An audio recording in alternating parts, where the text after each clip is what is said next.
devil in a red dress. Call 911, I'm a killer. You know I hate to confess. Bang, bang, got my hand on the trigger. The devil in a red dress. Call 911, I'm a killer. You know I hate to confess. Bang, bang, got my hand. Call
Hello. How is everybody doing? Welcome to RossonARI TV. It is another day of a Skynet takeover. It is another day where AI decides how we live.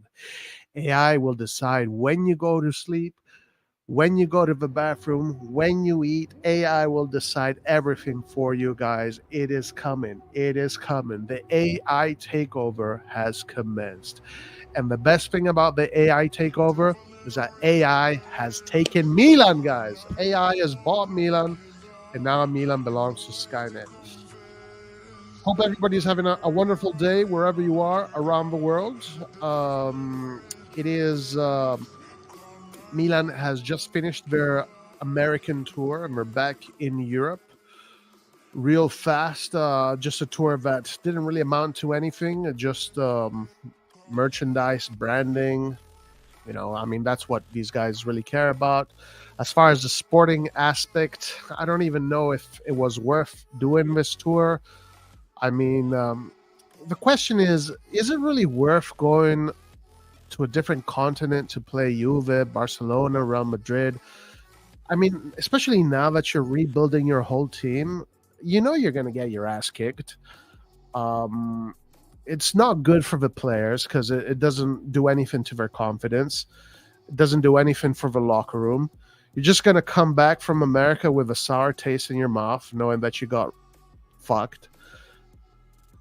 it's just for money at the end of the day. It's just merchandise. It's just branding. It's got nothing to do with sports. I really am against these tours in the U.S. When it or Japan, wherever, whatever fucking other continents we go to, Asia. I think it's not a good way to prepare the team during the summer. I think there's better ways to prepare a team and to do your trial and error. But then there's always that argument, well, play against tough teams right away so you can see what your flaws are. Yeah, there's that approach also that one can argue is a good approach. But I'm more of approach, and this is just my personal opinion. I'm more of approach of the way you prepare a horse race for a race. I don't know if you guys know if you know anything about horse racing, but in horse racing, when they prepare the horses for the race, what they'll do, they'll get the horses to compete against inferior horses, and that will give basically that will give more confidence to the horse that you're preparing for competition. Essentially, in my opinion, the best way to prepare a team is to gradually go up level 1, level 2, level 3, level 4, level 5, and then do your final tests around the maybe the last two games, the last two preseason games. Let those be your two final tests against bigger teams. That's the way I would do it. That's the way I think it makes more sense. But this is not about sports. This is not about anything. This is just about branding. It's about merchandise. It's about putting Pulisic in front of a camera. It's about and Real Madrid engages in this too. Barcelona engages, Juventus, they all engage in this. It's business, right? At the end of the day, business dictates everything. So as far as the sporting aspect, what do we find out in this U.S. American tour? What a lot of us already knew, that before this midfield and this team is going to be ready to compete at the highest levels, it's going to take a long time. Trial and error. Remember, the players that we got and we continue to get today are not players that have proven anything in the world of high elite football. These are all players that need to still show their worth. They need to go out there and convince the world that they are top elite level players. We are basically where we were when we first bought Kessie, when we first bought Benacer, when we first bought Tonali. We basically took 5 steps back. And now we have to go through all of that all over again. Rebuild the midfield, see who works, see who doesn't work, see who emerges, see who doesn't emerge. Every summer it's going to be, well, this guy was a total flop, so let's buy another guy. This guy turned out well. We're basically redoing the whole thing again. We're starting from the beginning all over again. Beats me why. I don't know why we're doing that. I have no clue why they have decided to take this route, but it is what it is. It is what it is. In my opinion, it's not even an opinion. This is a fact. If you want to avoid all of this rebuilding and going through trial and error and time, but you know what you do? You buy top players.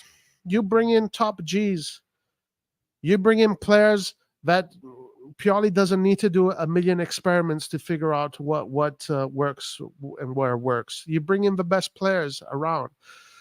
But as we can see, Milan right now, for some reason, does not have the ability to attract big players.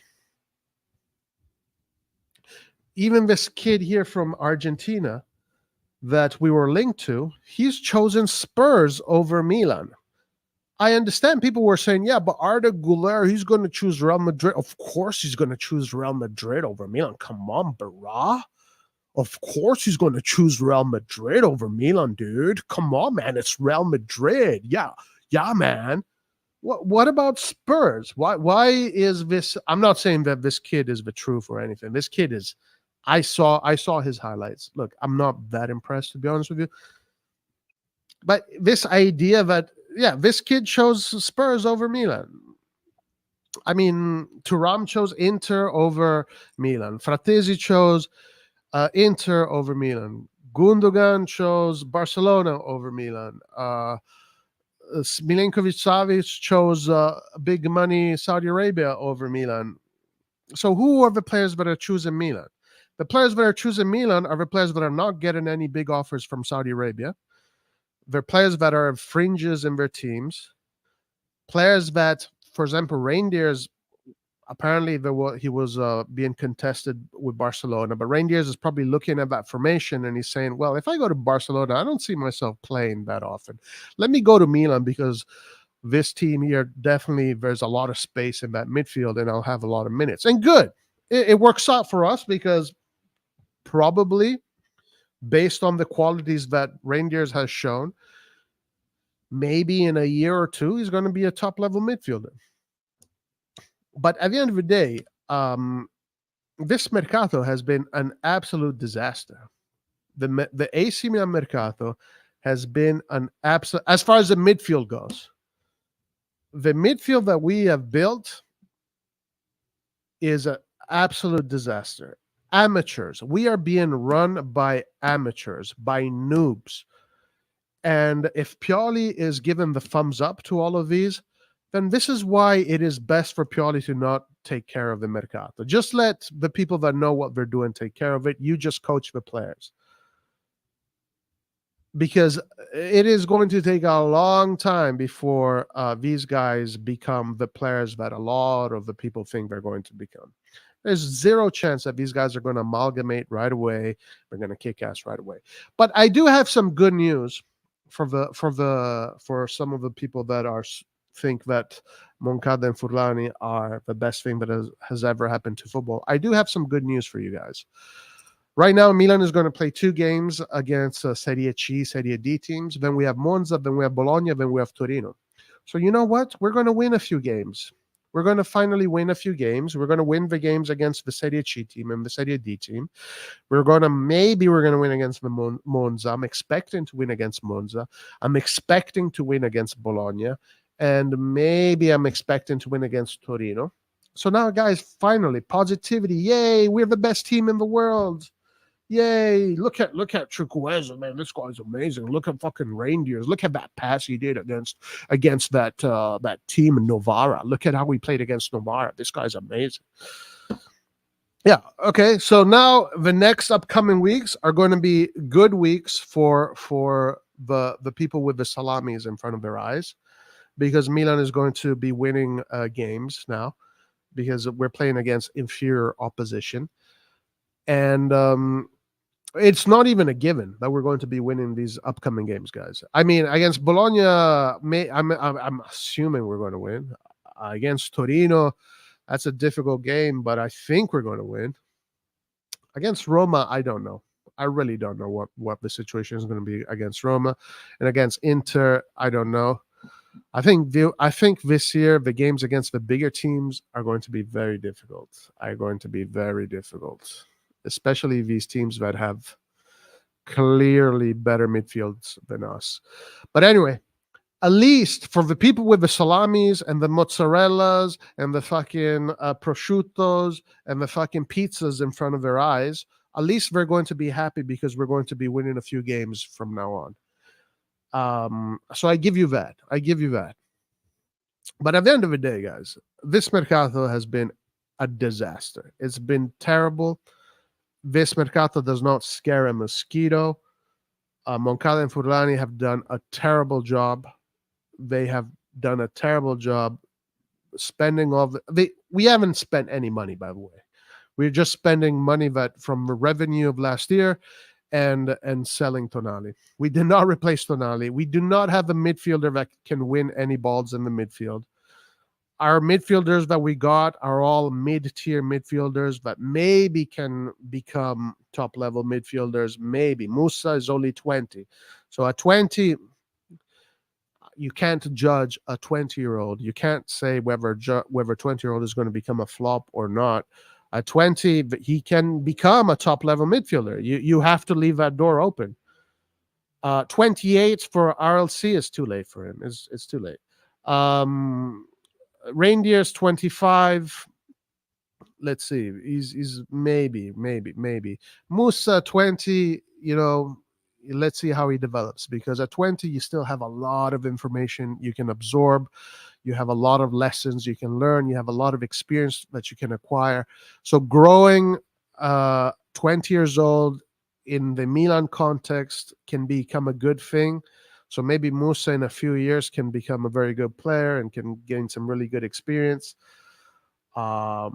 Obviously, it's easier to build a 20-year-old than a 25-year-old.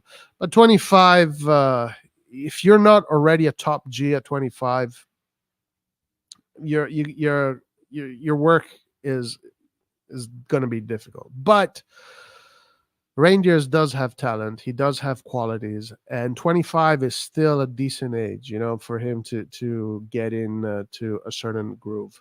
Once you're 28, 29, you've established yourself. Your growth at that point becomes very, very small. I mean, you have already absorbed most of the information that your body can absorb. From the age of 18 to 28, that's 10 years. 10 years of playing professional football. Musa just started playing professional football, so he's got a lot of time to still to develop. Yeah, guys, I don't know what to tell you. I cannot believe we have completely destroyed this team. I cannot believe it. I'm in disbelief. As far as the offense goes, I don't know. Maybe Chukwueze can turn out to be a really good purchase. Obviously, Pulisic is okay. Like he's a decent player.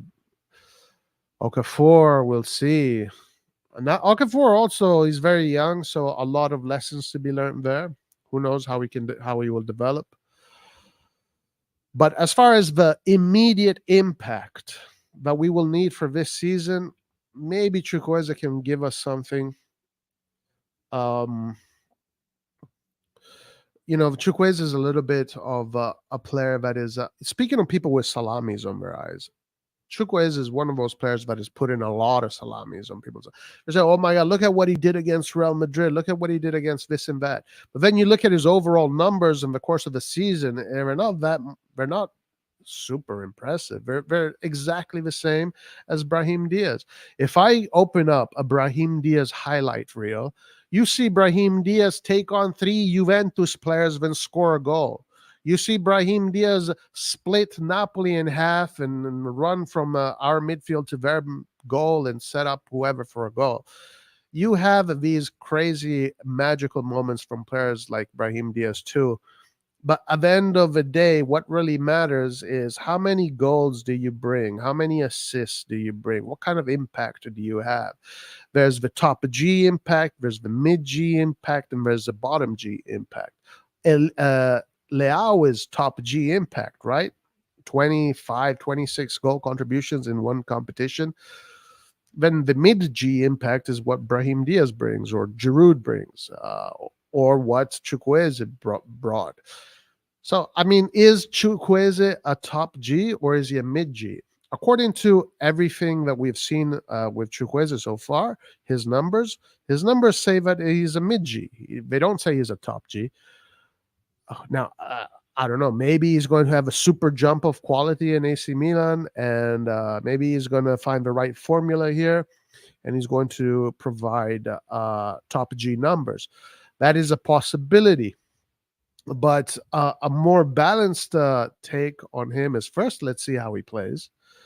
2, according to the normal standard of growth of football players, you can't expect him to come to the Serie A first season and have top G numbers. It is possible he might have top G numbers next season. It is possible. But this season, very difficult, very difficult. I have a feeling that Moncada and Furlani have set up AC Milan to fail this year. Maybe not fail in the long run, but this year, it is very possible. Because, as you guys can see, in the title of this video, it says AC Milan is my religion, right? Now, why did I write that? Why did I put AC Milan is my religion? The reason why I put that is because AC Milan is not my religion. It is not my religion. Football teams are not my religion. All right. But that's a problem with a lot of people, that they treat football teams as if they are a religion. And maybe for you it is a religion, and whatever suits your boat is fine. At the end of the day, the reason why I don't consider AC Milan my religion is because for me, AC Milan is not a religion. It's not theology. It's not spiritualism. AC Milan is a sporting team that plays a sport. The discipline is called football. It's a sporting institution and nothing else. It's not a religion. The players that play in AC Milan are not gods. Okay. And the reason why I choose to look at football that way is because it helps me analyze our competition much better, right? I have the ability to look at the teams that we play against without any biases, without any, oh my God, I hate that team. That team is this, is this. My players are better than your team because my gods are better than your gods. That kind of thing. My tribe is better than your tribe. Yeah, I avoid that kind of talk. I avoid that kind of thing. I don't like it. I like to treat football like a science. We're in a laboratory. You got the AC Milan alchemy and chemistry. You got the Napoli alchemy and chemistry. You got the Inter alchemy and chemistry. You got the Juve alchemy and chemistry. Every single team has its own alchemy and chemistry. And I want to analyze every single team neutral of any tribalism, theology, politics, religion, etc. I want to analyze these teams based on the discipline of football and nothing else. And when you do that, you cannot come here and tell me that our midfield is better than any of the midfields that we're competing against. Because if we look at our midfields that we're competing against, obviously there's two midfields that are way above us. Way above us. Napoli and Inter are just miles ahead above us when it comes to the midfield. And we are so behind them. It's not even funny, guys. It's not even funny. And again, Napoli is a midfield that has been working together for a long time. That's been a project that has been going on for a long time. But those three plus the other guys, it's not something they built in the space of 2 months. No, that's something that they've been building for a few years now, and they have reached a level that is top European level. They ain't fucking just got together last week and started playing together last week. No, those guys have been playing together for a while, and you guys saw last year how they play, not only in Italy but in Europe too. Bruh, do you really think we're anywhere near that? Are you crazy? No way. Not with the midfield that you build into in a month. And then Inter, very similar position. And then though they did lose Brozovic, they did bring in Frattesi, who has experience, at least in Italy and Serie A, scores a lot of goals. Frattesi already has done very well in the preseason, a goal and 2 assists. But also, he's already played with Barella. He knows he has that chemistry with Barella. Then you know Frattesi, Barella, Çalhanoğlu, Mkhitaryan, Aslani. It's already more advanced than where we are. Plus, they have a top G there. They have an undiscussable top G, who's Barella. Do we have a top G in midfield? Yeah, we do. His name is Benacer, but we ain't going to see him till next year. Then let's look at the other teams. Roma, they are more advanced than us. More or less, they have I think their midfield is slightly better than ours. More quality. They're more solid, more quality. But they've been playing together for a longer time, so they're more advanced than us. Lazio, I don't know where Lazio is. Lazio lost Milinkovic-Savic. They did just renew Luis Alberto. They're on the verge of getting Kamada. I don't know where Lazio is going to be. Cataldi, Luis Alberto, and Milinkovic-Savic. That midfield there is definitely superior to our midfield right now. But without Milinkovic-Savic, I don't know. Hard to say. Juventus midfield is they're definitely more amalgamated than ours. As far as quality on the ball, Juventus doesn't have much quality on the ball, aside from the new upcoming Italians they're farming. The thing about Juve is that those guys are farming all these top Italian players that are coming up. Miretti, Fagioli, Rovella. Then they have this other guy called Haza who's coming up. And these guys, in the long run, Juventus is gonna be way superior to us. Way superior to us. Who are we farming? Nobody. Musa, that's it. That's it. Nobody else. But they have Locatelli, they have Rabiot, they have McKennie. So they're a very solid midfield. Today, more or less, it's the same as ours. Probably they have the advantage that they've been playing together for a longer time. So who the fuck are you trying to fool? The only people you are fooling, Moncada and Fulani, are the people that look at AC Milan as a religion. The fans that look, and this is not something that just Milan fans do. This is something that Juventus fans, every fans in the world do this. 99% of fans look at their football team and they treat it as if it's a religion. It's my religion. My religion is better than yours. My gods are better than yours. My etc. etc. I don't engage in this kind of stuff. I don't engage in this. This is, to me, engaging in football this way to me means absolutely nothing. It's not fun to me. It's not fun to me. What I find interesting is doing a proper in-depth analysis of all the football institutions I can and look at them the same way a scientist analyzes, the different chemicals in whatever not. So at the end of the day, let's be fucking honest here, guys. Can we be honest with each other?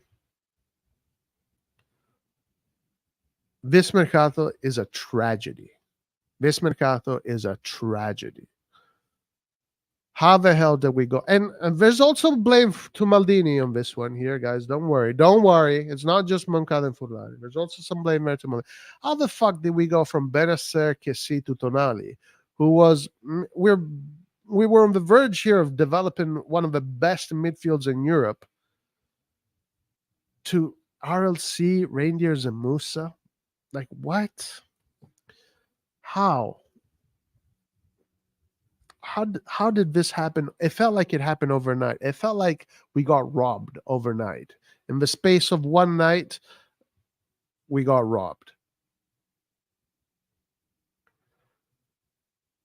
Now, maybe in 1 or 2 seasons, guys, I think if Moncada and Furlani and Jerry can keep this team intact, I think we can have a really strong team and fight for the Scudetto and maybe even for Europe. But it's going to take at least 1 or 2 seasons minimum. It's going to take at least 1 or 2 seasons minimum, unless we buy top players immediately. But we're not going to do that. We're not going to buy any top players. We're going to keep on buying these Moneyball players. But at the end of the day, Moneyball doesn't work at the highest level of competition. Moneyball only works at the lower divisions and at the mid division. At the highest levels of competition, Moneyball doesn't work. Because I can get Ruben Loftus-Cheek and put him as my cam and say, yeah, this is a Moneyball operation. It only cost me 20 million. But the team I'm playing against has Kevin De Bruyne as their cam. Yeah, Moneyball what? Okay. My regista is Reindeers, Moneyball, but the team I'm playing against has Modric as their regista. Yeah, Moneyball. Moneyball, guys. Moneyball is definitely winning. Okay, yeah. No, when it comes to the highest elite level, it's not about Moneyball. Listen, yeah. It's about trying to either build the best players, get the best players while they're young and develop them. That's kind of what Maldini was doing when he started. Maldini, Boban, and Massara and Gazidis, when they started together, that was the concept. And of course, we know what happened with Boban, but that worked. That was working. And even with that, what did they have to do in order to glue everything together? They had to go and get one of the best players in the history of the sport that, for our luck, was available. His name is Ibrahimovic, and he came in, and his impact in the team was huge. Yeah, Ibrahimovic is one of the best players that has ever played this fucking game. Okay, look, when I say we need top G's, I'm talking about real top G's. I'm not talking about the fake top G's. I'm talking about real top G's make the difference. So now I'm so disappointed. I'm so disappointed. But whatever. It's going to be a season of ups and downs. We're going to have some great wins, and we're going to have some moments of sadness and moments of happiness. It's going to be dynamic. It's going to be a dynamic season, as it always is. But I'm just disappointed in this Mercato. I wish we would have done much better.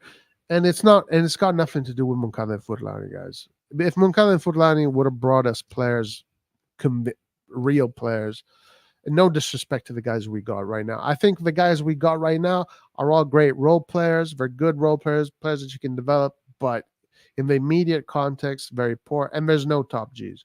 They're all bets. Maybe a top G will emerge. It has to be seen. But yeah, there's no salamis, there's no mozzarellas, there's no prosciuttos, there's no pizzas, there's no lasagna in front of my eyes, guys. My eyes are open. It's clear. The vision is 2020. I can see exactly what we're doing and how we're doing it. And I am not, when it comes to football, guys, I'm not religious. It's not a religion. Okay, just because a player puts on an AC Milan shirt, I'm not going to say, well, all of a sudden that player is better than everybody else. I don't do that. Don't do that. Never been interested in doing that. Never cared about bantering against other teams. Never gave a shit about hating Juve, hating Inter, hating Napoli, hating this guy, hating them, hating that. At least for when it comes to analyzing teams, guys, I do it as professionally as I can, as objectively as I can. I take away every ounce of biases, of external bullshit away. No, I show me the players you got. Show me your project. I don't care what color your uniform is. I don't care who your coach is. I don't care if you cheated, if you're Juventus and you cheated. But I look at the players you have. I look at the project you have, and I'm going to make an objective, clear analysis. Okay? And that's why probably I have a good record in understanding the strength of the teams around us. But yeah. Anyway, as I was saying, it's going to be good times for the people. For the people, it's going to be okay. Right now, guys, we're going to get some wins. We're going to get some dubs. So it's going to it's going to make some people happy. We're going to. I'm looking. I think we're going to beat these two teams, right? That we're facing in Milanello. And Pulisic is going to become again a great super signing that the greatest player that has ever existed. We're going to see Chukwueze. Chukwueze is going to dribble 5 players and score a goal, get 3 assists, and all of a sudden he's going to be the greatest player since Pelé. Reindeers is going to get a great assist, and all of a sudden he's going to be, who's Modric? Yeah. So we're going to get a little bit of this, guys, in the upcoming weeks after we play against these two lower division teams. The Monza game, I'm expecting the Monza game to be a little bit more balanced. I don't know where Monza is at right now, so hard to tell. But I'm expecting, the players like like Leao, probably Giroud, Theo to shine. Actually, let's see what Monza looks like.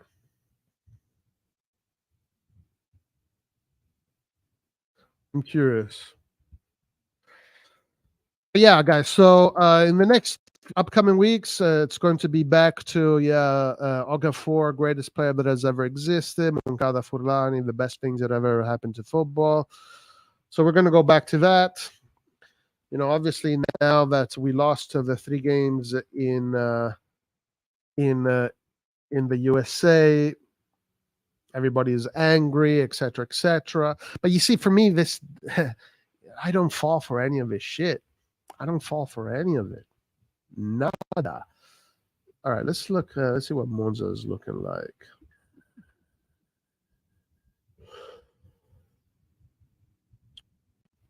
Is this even updated? All right, so Monza played recently against this team right here. What is their fucking roster? What does their roster look like? Just show me the roster.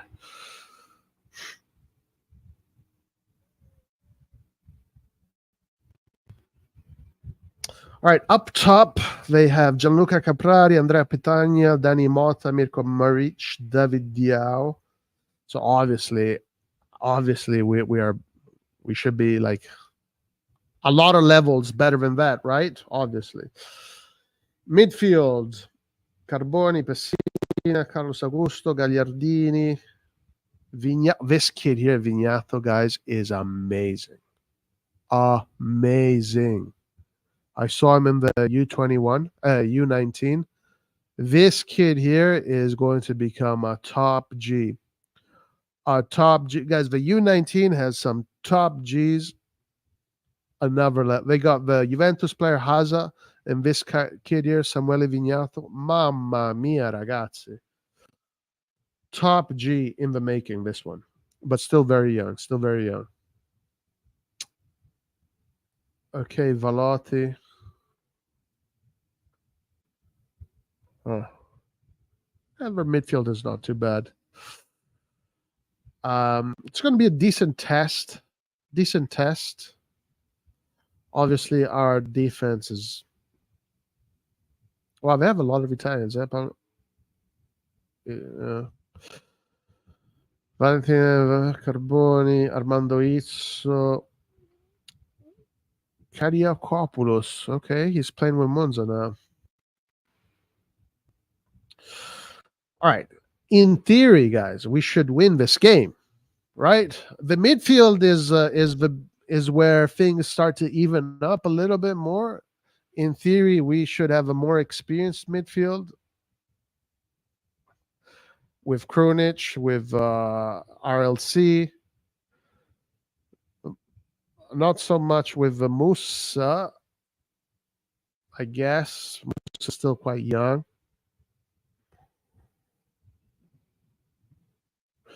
Yeah, in theory, we should be winning this game, guys.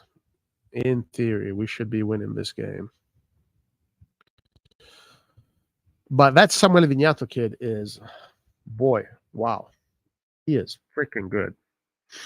All right, let's see what Bologna looks like.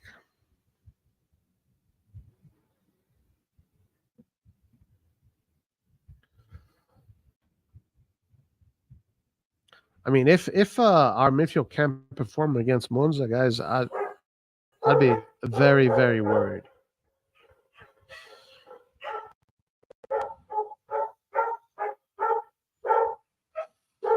Hold on.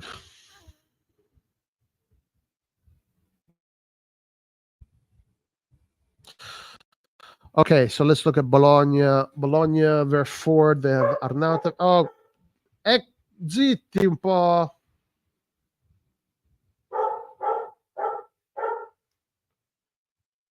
Sorry, guys, 1 second.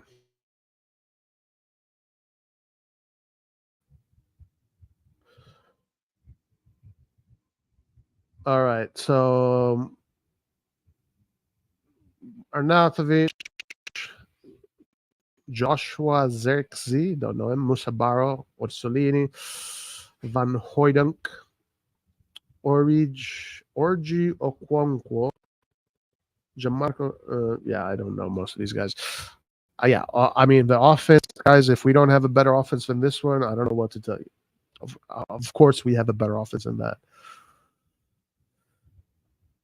Midfield, Dominguez, Moro, Ferguson, Urbanski, Emanuele Vignato, Schouten. We were linked to this guy a few times.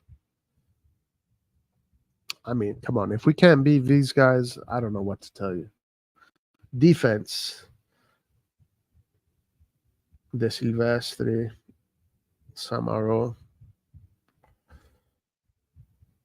I'm expecting us to beat Monza. I'm expecting us to beat Bologna, guys. I'm expecting to beat these teams. But again, it comes down to how long have these guys been playing together? How well are they preparing?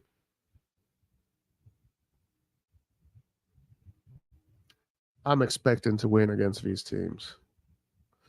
Then we have the Torino game. Radoncic, Sanabria, Pellegrini, Simone Verdi, Carmo, Sec. Of course, we have a better offense than that, even though we do have some decent players there. Midfield, Ricci, Bellanova, Ilicic, Ilic, Singo, Tamese. You see, Torino is going to be a little bit harder. Yeah, oh.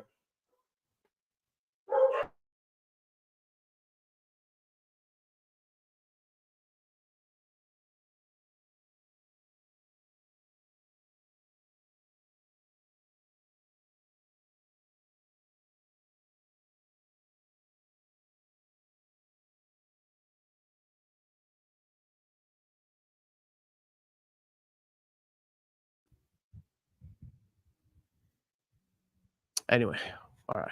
My fucking dogs are going crazy. Yeah, these teams, guys. If we don't beat these teams, then yeah, we're definitely not going to finish in top 6. We have to beat these teams to finish in top 4. Let's check out Roma because that's the third game we're going to be playing.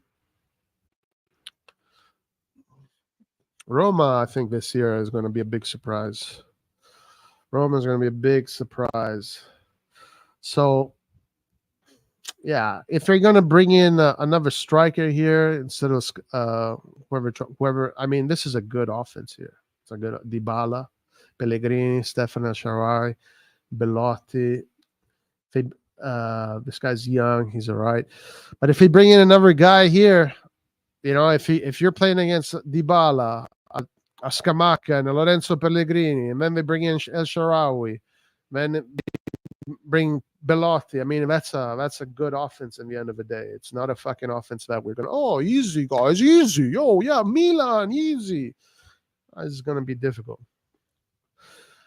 Midfield, RR, Zalewski, Matic. Yeah, this is already better than ours. You can already see it. Spinazzola, Zilic, Cristante, Karsdorp, Bove. It's definitely better than our midfield.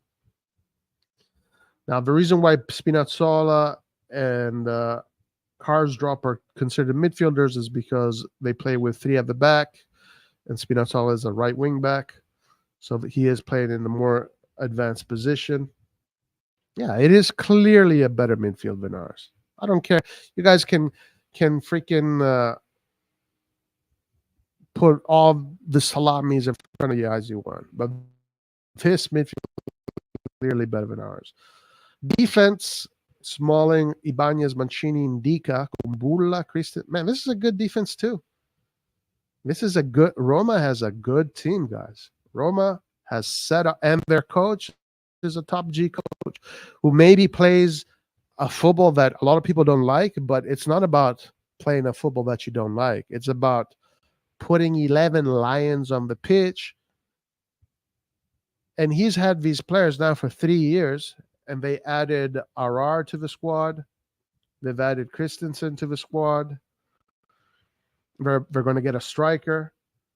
They added Indica to the squad.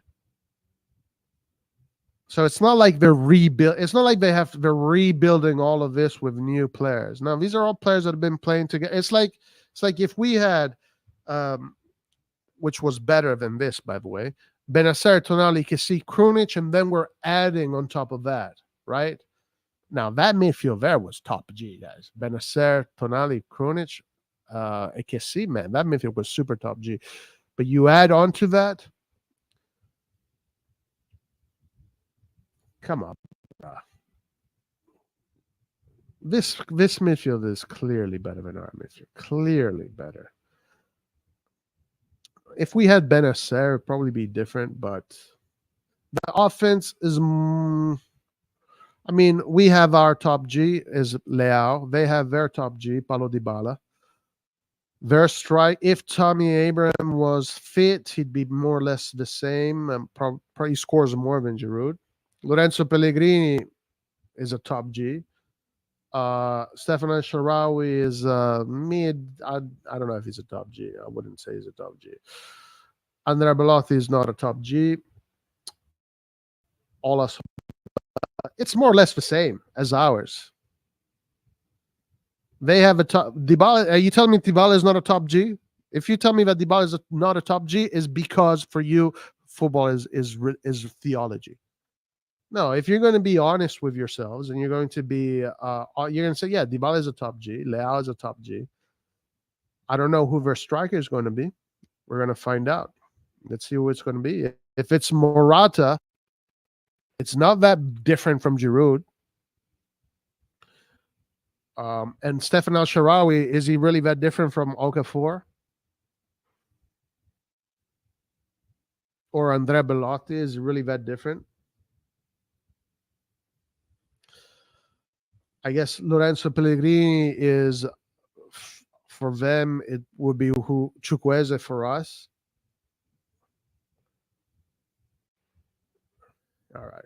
So if anybody had some objectivity here, they would see this and be like, yo, what? We spent 130 million to be weaker than Roma. Just make that make sense. We just spent 130 million to be weaker than Roma. Great. Awesome. Amazing. Freaking amazing. Now, where we are, okay, Magnan, Patricio, obviously Magnan is better, but Patricio is good. He's the Portuguese national team goalkeeper. The defense, if they play three at the back, this is really good. If you play three at the back, it's a pretty decent defense. I mean, our defense is good too, but it's not like I don't know, guys. I don't know. Too many salamis in front of people's eyes. And then our next game is going to be against Inter. Let's see, Inter.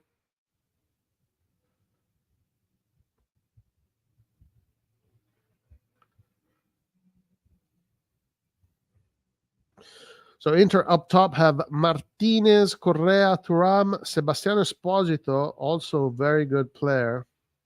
Very good player, Sebastiano Esposito. Salcedo, and they are still on the hunt for another striker. It might be Scamacca or it might be someone else. Oh my God, look at their midfield. Jesus Christ.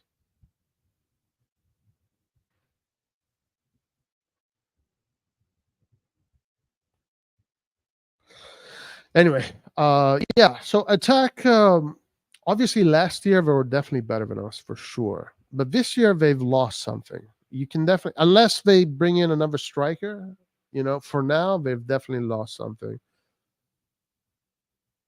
They have a top G, like we have our top G. Lautaro Martinez is their top G. We have Leao. Marcos Thuram is more or less like Giroud, so it's pretty much even. They play with two strikers, so it's more or less even here as far as goal contributions. This player here is very interesting. Correa hasn't done enough. Yeah, offensively, Inter is definitely weaker than last year. But if they get another striker, then everything changes. Midfield, there's no discussion. Quadrado is going to bring his experience. Yeah, Quadrado is a good resource. And of course, again, they play with 5 midfielders, right? So Dumfries and Di Marco, these guys play advanced positions. Çalhanoğlu, Barella, Mkhitaryan, Frattesi, Aslani, Stefano Sensi. I don't know these other guys, but anyway, yeah, they're also going to bring more defense. So far, they have Bastoni, De Vrij, Gosens, Darmian, Acerbi, Bisek. I don't know who this guy is. Right now, Inter is not looking as strong as last year. They're definitely looking a little bit weaker, but still a top level team in Italy. Still a top level team in Italy. But their Mercato isn't finished. Like you know they're going to add the players, right? Like, you know they're going to. At the end of the day, these guys have Marotta there. He's going to bring in good players. It's definitely weaker than last year for sure. For sure. For sure. For sure. Definitely weaker than last year.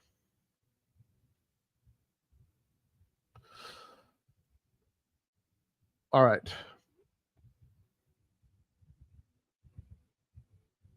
Let me go to chat.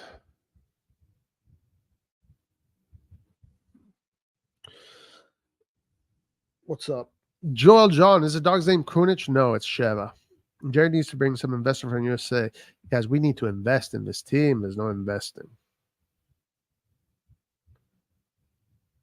Roy, what midfield is that? Are you joking? There's no difference from Milan? Oh my! What? Which one? Roma or Inter? Inter is definitely better than our midfield. Is definitely better than the starting midfielders are definitely better. Çalhanoğlu, Barella, Frattesi. That's a European level midfield.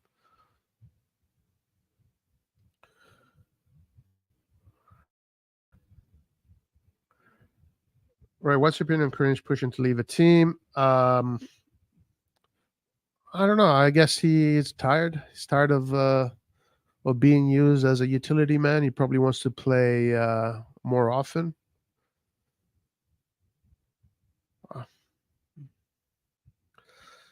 Having a more technical midfield doesn't mean it's better. It all depends on how functional it is to the team style of play. But I agree, our midfield is still incomplete. Well, first of all, I never said anything about how technical a midfield is.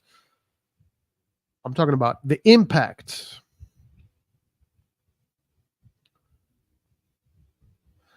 Oh yeah, we definitely are. I mean, in the midfield for sure. 100%. It's not even. There's no comparison. No comparison. I would rather buy 4 quality players than 10 average ones. Bravo. Bravo, Joe Jacob. That's correct. That is absolutely correct. Inter struggled last year with a better team. Inter got to the finals of the Champions League. And they finished, what, third?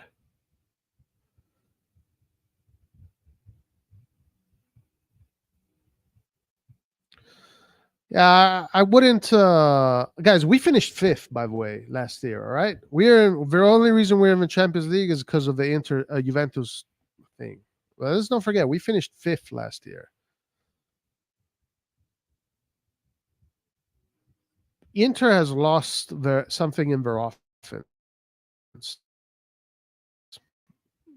I mean, you lose Lukaku, you lose Dzeko. Those are 2 big players. Now, I guess you can say they have replaced Lukaku with Thuram, since Thuram is more similar in playing style to Lukaku. If they bring in Scamacca, then I guess they've replaced them both.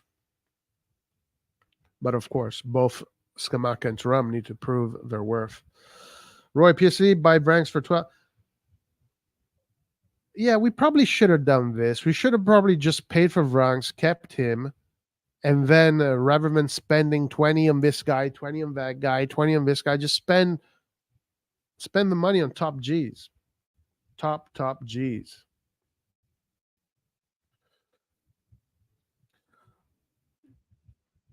I just don't understand our choice of players. What is Milan looking for in player? What qualifies these players we have bought in to be in our squad? What qualities do they possess?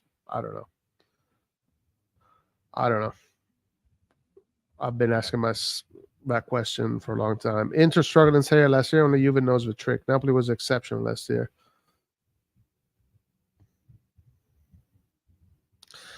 I mean, Inter struggled last year. We struggled more than they did.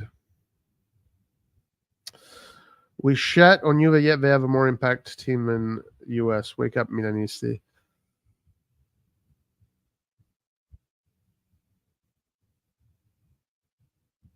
We bought average players, plain and simple.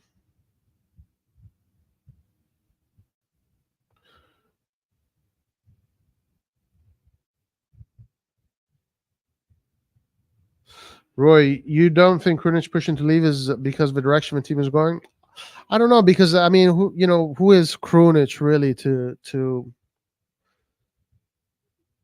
have that kind of say? I mean, it's not like Krunic is like a top midfielder. He's not really.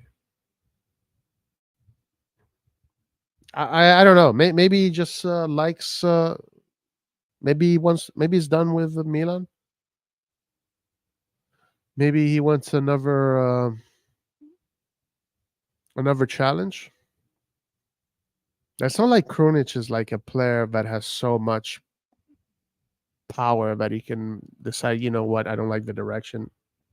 Even in this direction that we're going, Krunic, for him, it should be, good. Swap Leao for McTominay. That's right, baby. Right, Atalanta wants Scamacca. Yeah, he's not going to go there. And it's closer than Inter to buy him. I doubt he's going to go there. I doubt it. But who knows? Maybe he is. Letting Vance go was a mistake. He wants to play with Zeko. Why is Zeko with Atalanta now? Dan, yes, because the direction of the team is that Krunic is going to end up on the bench. Well, maybe. Listen, of course, these guys are noobs, right? Moncada, Fulani, these guys are total noobs. So whoever they get, they're going to force Pioli. You have to let them play. All right. Even if these guys are terrible, it doesn't matter. You have to let them play. Yeah. Bruh, dude, I'm telling you, Chunk is something else. Chunk is something else. Krunic is an average player, but not Musa, not Okafor, not RLC, not Reindeers, not Chukwueze. If let me tell you something about Chunk. If Moncada and Furlani right now would have bought Krunic, Chunk would be saying Krunic is the best box-to-box in Europe. Money, his salary is getting doubled by Turks. Yeah, I guess they're offering him a better contract. I mean, Krunic wants to play with Zeko because they're. Zeko is in that Turkish team. I get you. I get it. Yeah, maybe, yeah. It's possible. It is possible.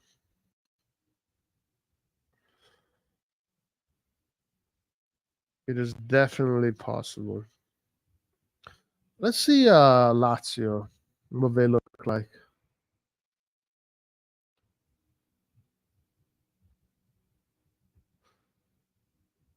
All right, actually, let's do this, guys. I'm curious. We're gonna play a game here. Okay, let's play a game. We're gonna go to Milan. We're gonna play a game.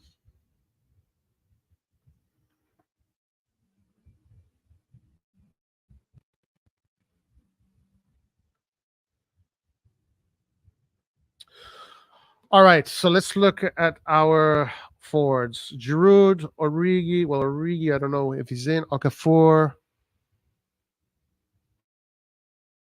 This is weird how they put these guys here. All right, so the forwards are Leao, Giroud, Chukwueze. I mean, these guys don't play in the midfield. I don't know why they put them in the midfield. I understand why you would put a wing back in the midfield, but not an attacker.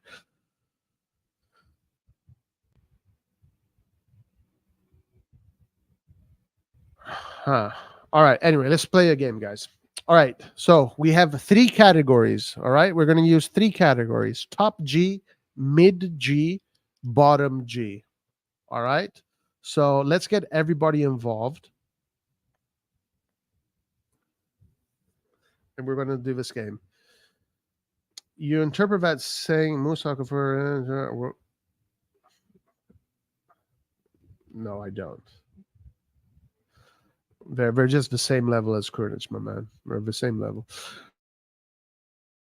Roy, so who had a better Mercato this year? Inter needs a decent goalkeeper. Milan has better options this time. A decent DM should make us look better. Too late to get a number 9 this year. Who had a better Mercato? I don't think anybody has had a good Mercato in Italy. So far in Italy, I don't see anybody having a good Mercato.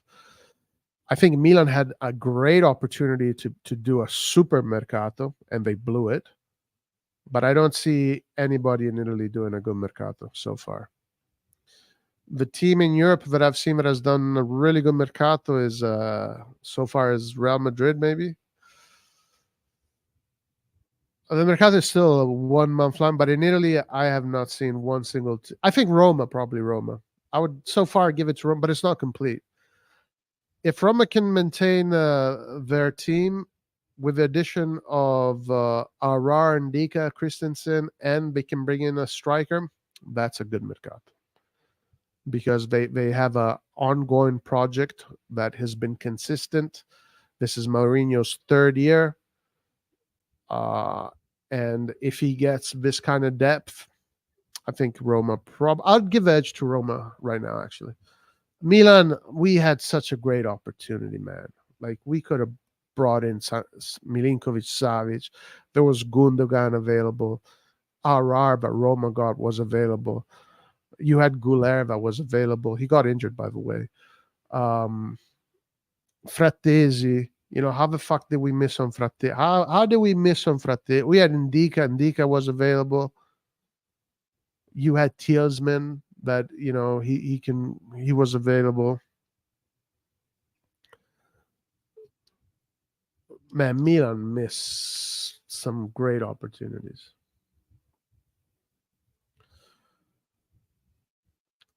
I mean, Krunic had a good relation with Rebic and Zlatan. Now they're gone.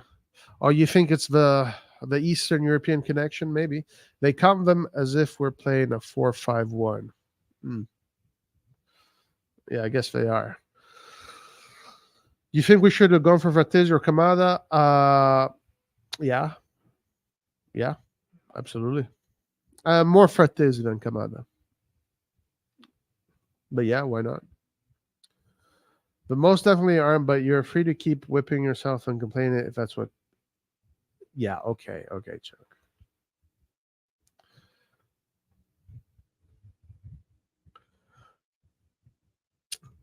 Bring back Kessie. Kessie went to make a lot of money in Saudi Arabia. I think Dominguez could bring some stability. A left back and decent center back should complete us for now. Oh, sorry. I think Dominguez could bring some stability. Yeah, maybe. There's that. Oh, Amrabat, guys. Why aren't we getting Amrabat? Why didn't we spend the money to get Amrabat? Like, that was the clear guy to get to replace Tonali with, or Hoyland. You replace them if you want to. And also, guys, who is winning the balls in the midfield? Who the hell is winning the balls in the midfield? It's not Musa. It's not in his game. It's not Reindeers. Even though Reindeers, I do like Reindeers. Yeah, I saw some good things from Reindeers. He does have fight in him. Loftus-Cheek is like, you're this giant. God has blessed you with this extraordinary physique, and you're like 5 meters tall. You're built like a tank. This guy's a puppy on the field. Like, what the fuck is going on with RLC? He's a puppy. This guy can't win a ball to save his life. Like, a guy with that physique should be destroying people. Should be winning. Should be the best ball winner in the midfield. How the hell do you have that kind of physique and you can't win a fucking ball? I don't know, guys. Musa's numbers are really poor right now. Maybe he can develop into a wall into a ball winner, but right now his numbers are poor as fuck. You guys think, oh, because he did well against Costa Rica, he did well against the teams in CONCACAF. Okay, but you got to do well against the teams in Serie A now. Whole different story. You think 40 million justified? Yes, 100%. 100%. 40 million for Fratesi? Yes. Absolutely. I don't buy this thing that Fratesi costs too much, because this was the same thing that people were saying about Barella when Inter bought Barella. Well, 50 million for Barella, that's too much. Inter got scammed. Barella, yeah, okay. I think 50 million for Barella at this point is a freaking good deal. We don't want Italians, Roy. That's why we missed out. Yeah, and also, what is this thing about? This is another thing that is worrying me. Like, the team they want to build is a team that is completely void of an Italian block, which is going to be the first time in the history of this team, I believe, that we're going to see something like this. I don't know. Maybe correct me if I'm wrong, but absolutely no interest in buying the next, best Italian players, or investing in already the best Italian players. No interest in building an Italian block, which is very strange. Very strange. Very strange. I don't like it. I wish there's so many great Italian players coming up right now. I mean, this year, guys, the U16, the team with Camarda, by the way, who will be sold, I'm sure, won a gold medal. The U17, Italy U17 qualified for the Europeans, but they got kicked out of the group stages. The U18, no competitions for the U18 this year. U19, Italy won the gold medal. So U16, U17, U19, you have 2 podiums, 2 gold medals. U20, the World Cup, silver medal.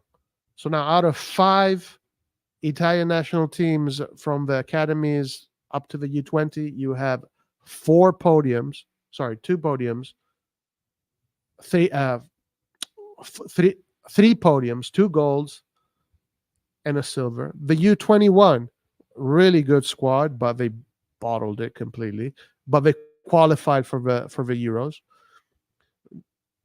And then the senior team in the competition this year, which was the Nations League, they made the podium, bronze medal. The only teams above them were Spain and Croatia. So this idea that Italy doesn't produce talent and Italy is this blah blah is bullshit. It's super bullshit. It's just this stupid narrative. I don't know what it is, but anyway, Italy is the only nation in Europe that qualified for every single competition. Every single competition from the U16 to the U21s. The only nation that qualified for every single tournament. And 2 gold medals and 1 silver medal is a fucking good showing, if you ask me. So where is this narrative coming from that Italy doesn't produce talent anymore? Where is this narrative coming from? Who the fuck is saying that Italy doesn't produce talent anymore? Because of the World Cup? The World Cup? Bro, if Italy was in the World Cup, they would have probably been in the semifinal. minimum. It's sad that we didn't get Kamada. I really like him. It seems like Kamada's going to be joining Lazio, maybe. We aren't even going for Baldanzi player anymore. Yeah, I know. It's insane. And Musa has to show his worth first, my man.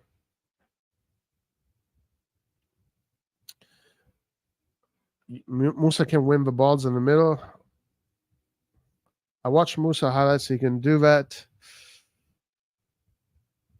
His numbers are really poor, though. His numbers are really poor. Do you guys think we have bought Musa as a mezzala after we already got Rangers and RLC? If we got Musa as a defensive midfielder, then these guys are even dumber than what I thought, because there was tons of better options for cheaper too. Rangers can win balls. This guy is a blend of Tonali and Benacer. I'm really excited about his prospect. I did see a dog in him. I do see a dog in him. I think out of all the signings we're making, maybe this one might be one of the better ones. I definitely see a dog in him for sure.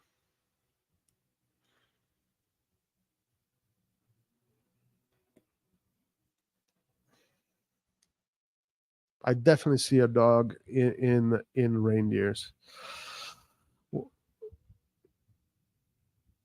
Chunk, the lawyer of Moncada and Furlani.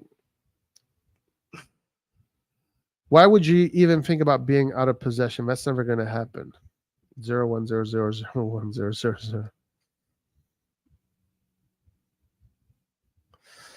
Roy, you know what Inter and Chelsea want Musa in January?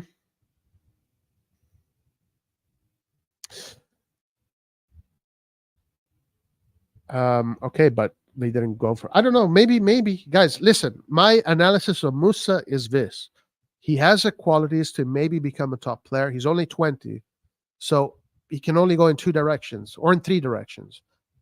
Either he becomes a bottom G, or a mid G, or a top G. When you're 20 years old, those are the only directions you can go, right? But he does have qualities that potentially can make him become a top G. But when it comes to the younger players, yeah, you have to leave the door open for them to assume that if you develop them correctly, they can become top players.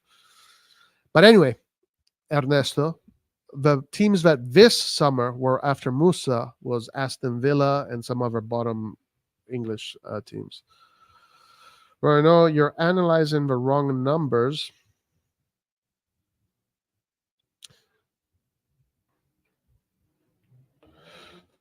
Where is Inter getting money from? Can they afford Scamacca? They have been redlining their Mercato the last few years. Can't wait for them to self-destruct. Yeah, they're always going to find a way to do it. This idea about teams being in debt, I don't know. I've come to learn that it doesn't mean anything in the end. Actually, I hate the fact that we are being groomed to celebrate the fact that Milan is the team with the best finances, and we're supposed to go out on the streets and fucking celebrate as if we won something because we have the best finances, we have the best balance sheets. While the teams that are winning trophies are the other teams. Yeah. Inter in the last 5 years has won 4 trophies and been in 2 finals, the Europa League and Champions League. And yet we're here laughing at them because they have debt, but we're supposed to be happy because we don't have any. Okay, so why do we need to sell Tonali then? Musa played with 3 or 4 coaches this year. Man, you guys are making so many excuses for Moncada and Fulani. US, Mexico, for example. That's one game, my man. That's one game. Roy, I don't know if you're trolling or serious. You really said we finished 5th and saying our midfield is garbage compared to Lazio, Roma, garbage. Well, we did finish 5th, my man. I don't know, Jason. Do you live under a rock? We finished 5th. We got bumped into the top 4 because Juventus got points deducted. Do you not know this?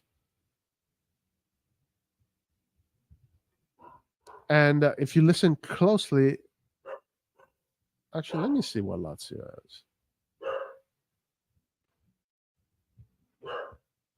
And I didn't say that we are garbage, first of all. But we did finish fifth. That's a fact. That is a fact. An undeniable fact.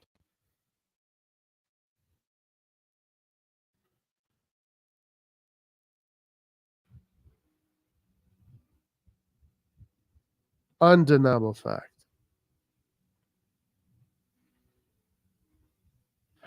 Oh, they did get Kamada. Oh, wow. Look at that. So Kamada, Luis Alberto, Mohamed Fares, Vecino, Basic, Marcos Antonio, Cataldi. I mean, maybe their starting midfield could be interesting.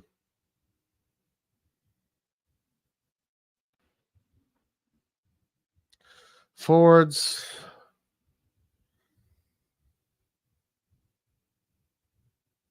Oh, they have a good team. Like if our team is better than theirs, it's minimal. It's not like it should have been my argument is this, and I think a lot of people are misunderstanding my argument is we should be way better than our competition if we are so healthy financially. And if we're going to go on the market, sell Tonali and buy 1 million players, then we should be miles ahead of the competition. Instead, we're still below some of our competitors, and the other competitors were more or less the same. We're more or less the same, give and take. That is my problem. It's like if we're going, I don't know why it's so hard to understand. I don't think Italy's that good of a team. They don't have good number 9. Yeah, you're completely wrong about this, but whatever. Yeah, okay, sure. Italy doesn't have a good 9, but they have a great fucking midfield. Great. The defense is looking good. The wing backs and the wingers are all looking good. We have fucking great wingers. And again, when we talk about Italy, it's not just the senior team, it's the whole chain from the U16, U17, U18, U19, U20, U21 to the seniors. Right now, Italy is doing great. How the fuck can people say that Italy is not doing good when in 1 year, Italy is the team that qualifies for every single major competition from the youth chain to the seniors, and is the team that wins the most medals? 2 gold medals, a silver medal, and a bronze medal. 4 podiums. So where is this narrative that Italy does not produce talent? Where is it coming from? Your analysis being a CDM is not in his game because his defensive numbers as an attacking midfielder are not good. Listen, my man, Chunk, if you put Gattuso either in, it doesn't matter where Gattuso is, he's going to win the ball back. You understand? Doesn't matter if he has to win the ball back in front of the opposition's box or in front of our box. Gattuso is going to win the ball back anywhere on the field.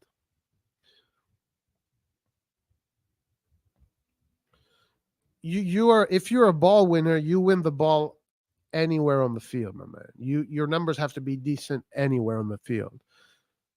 If you're doing a high press, where are you winning the ball back?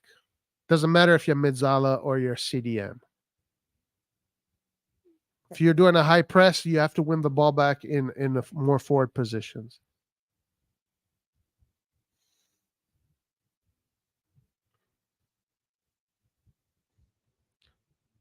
Atalanta offered 30 million for Scamacca, according to Gazzetta dello Sport. So Atalanta is using the Holman money to get Scamacca and CDK, huh? Interesting. I hope Scamacca doesn't go to Atalanta, man. What a waste. Fucking Scamacca. Jesus Christ. Can you just make a good decision once and go to a fucking top team? Yes. Yay. Let's go, guys. Duomo di Milano. Let's go and celebrate.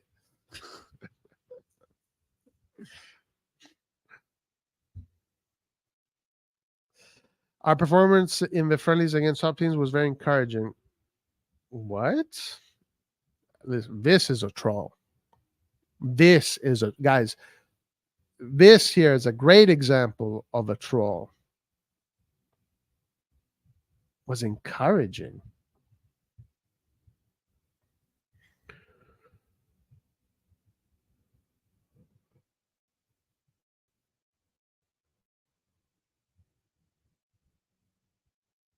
Listen, I'm gonna tell you. I'm gonna tell you this, guys. For the next three weeks, Milan is gonna win most of its games. So you guys are going to think that we are the best team in the world. So you guys are going to be happy. So I'll tell you this: we're going to win the next two games against the Serie C, Serie D team. The Monza game, if we don't win it, we're probably going to lose it on penalties. That is a possibility. The Bologna game, sloppy, is going to be super sloppy, guys. A super sloppy game, but I think we are going to win that game. Against Torino, we might win or tie that game. So now in the next upcoming weeks, you guys are going to be able to say that Milan is the best team in the world, or we're going to win the Champions League, or that we're going to win the Scudetto. Okay? But I'm telling you guys, I don't have any salamis in front of my eyes, okay? We should finish top four. Juve, Napoli, Milan, Inter, my top four in Serie A. Hopefully we can do that. I wouldn't mind if that happens.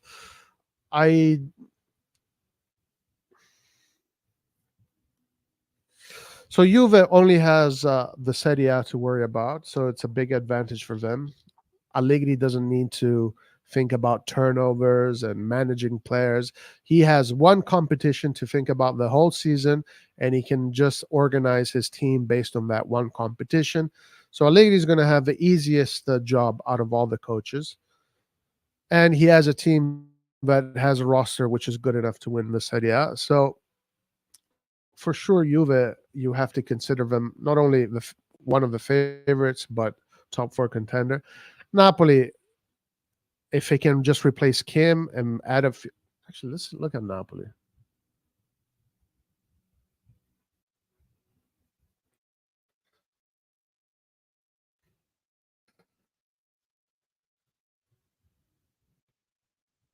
For us, man, being in the top four or challenging for the Scudetto is going to depend on one thing and one thing only.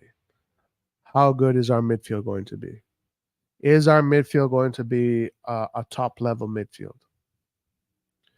Because the players we have up top, you can argue they should be good enough to win the Scudetto, right? The players we have up top, you can argue, okay, they should be good enough to win the Scudetto. I mean, Napoli has the advantage, right? Because Napoli has two top Gs and we only have one top G. I think Napoli is the only team right now in Italy that has two top Gs in their offensive department. While all the other teams have maximum one. But the offense, you can say it's good enough to win the Scudetto. Even last year, we scored a shitload of goals. So even though Origi, Rebic, and CDK were missing, we still scored a lot of goals. Oh my lord! Look at these guys, bro. Forget about it. Yo, look at this offense. Osimhen, Kvaratskhelia, Lozano, Simeone, Raspadori, Politano, Zerbin. I don't know. Oh, Cioffi. I saw this guy in the Nationals. Yeah. Okay. You know what? Never mind. This is not 2 steps above us. This is 5 steps above us. Midfield: Zelinski, Anguissa, Elmes, Lobotka, Zedaka. I don't know. Gaetano, Demme. So they are missing Ndombele, but I don't know who these other guys are. But Zelinski, Anguissa, Elmas, Lobotka, Demme, that's top level. That's top.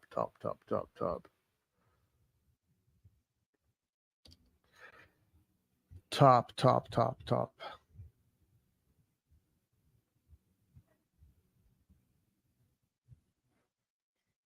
Defense: Di Lorenzo, Ramani, Rui, Matias Oliveira, Juan Jesus, Ostgaard, Zanoli, Edward Obertine. Don't know him. Defense is good. They just need to replace Kim and maybe bring in someone else. Maybe, but bro, this offense here is fucking insane. Lord have mercy. Anyway, as I was saying, Milan has the offense to potentially win the Scudetto. Defense, it depends on the midfield. The defense depends a lot on the midfield. Today, guys, if I tell you that we have our midfield enough to win the Scudetto, I'd just be lying to you. I'd be lying to you. I'd be just like one of those cheerleaders that thinks Milan is the best just because it's Milan. I'd be totally lying to you. So I don't know about that. Lazio's in the CL. Yeah, Lazio in the CL. I think Lazio might. I don't know how Lazio's going to do. Ciao, Herbert. Come stai? Tutto bene? I agree. Roy Chuk's output would be no better than Diaz. That won't be bad for. Yeah, if he can do that for his first season, I think that's a really good. That's really good. I think that would be really good if he can do what Diaz did his last season. Diaz last season finished the Serie A with 6 goals and 7 assists, while Chukwueze finished La Liga with 6 goals and 5 assists. If Chukwueze can do the same thing first season and said, yeah, that's a great season for Chukwueze.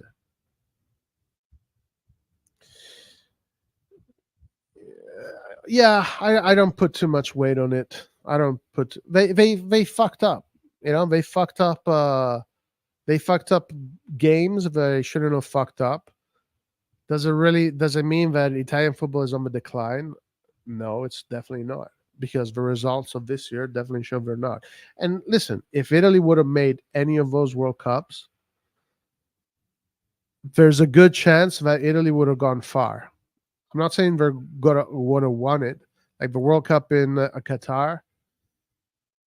I mean, we saw the competition. It wasn't extraordinary. Yeah, it wasn't incredible. It wasn't. There are not so many teams that have better rosters than Italy. So if Italy would have made it into that World Cup, maybe they could have even reached a semifinal, maybe even a final. Maybe they would have been kicked out of the group stages. You never know with Italy. But it's not like they failed to make the World Cups. Now all of a sudden Italy is this low-tier team. In the Nations League, yeah, everybody is trying to win the Nations League. France tried to win the Nations League. They were disappointed they got eliminated.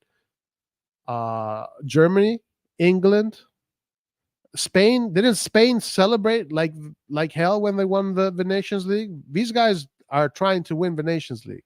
Italy reached 3rd. Now, let's see when they're going to make another World Cup. Let's see. But we got the Euros next. So, and guys, by the way, Italy is the European champions. Italy will win another World Cup eventually, probably. I would say the Milan will finish 4. Juve, Inter, Napoli are better than us. I'm concerned with Roma. I think Roma is going to be the big surprise of this year. There's a difference between position and role. Mamma mia, chunk.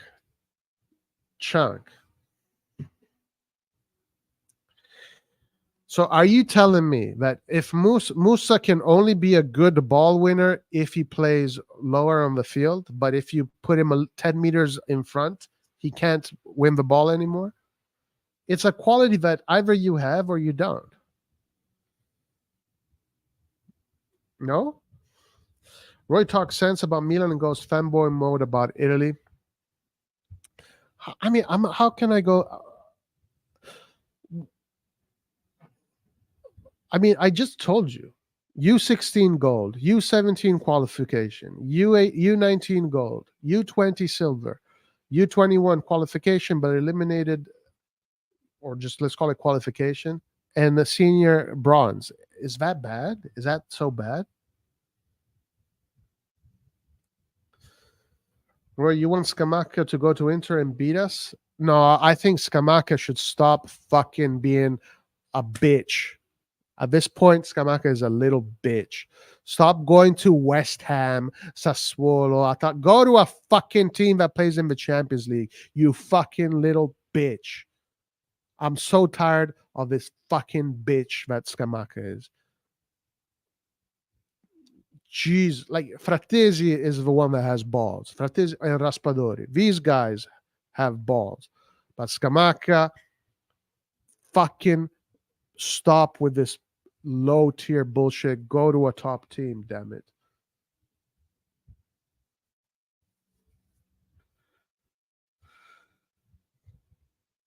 Celebrate like a monkey, what? In his role, has to be an attacking mezzala, almost right wing. We cannot have the defensive numbers of the fixed CDM whose job is to do the interdizione.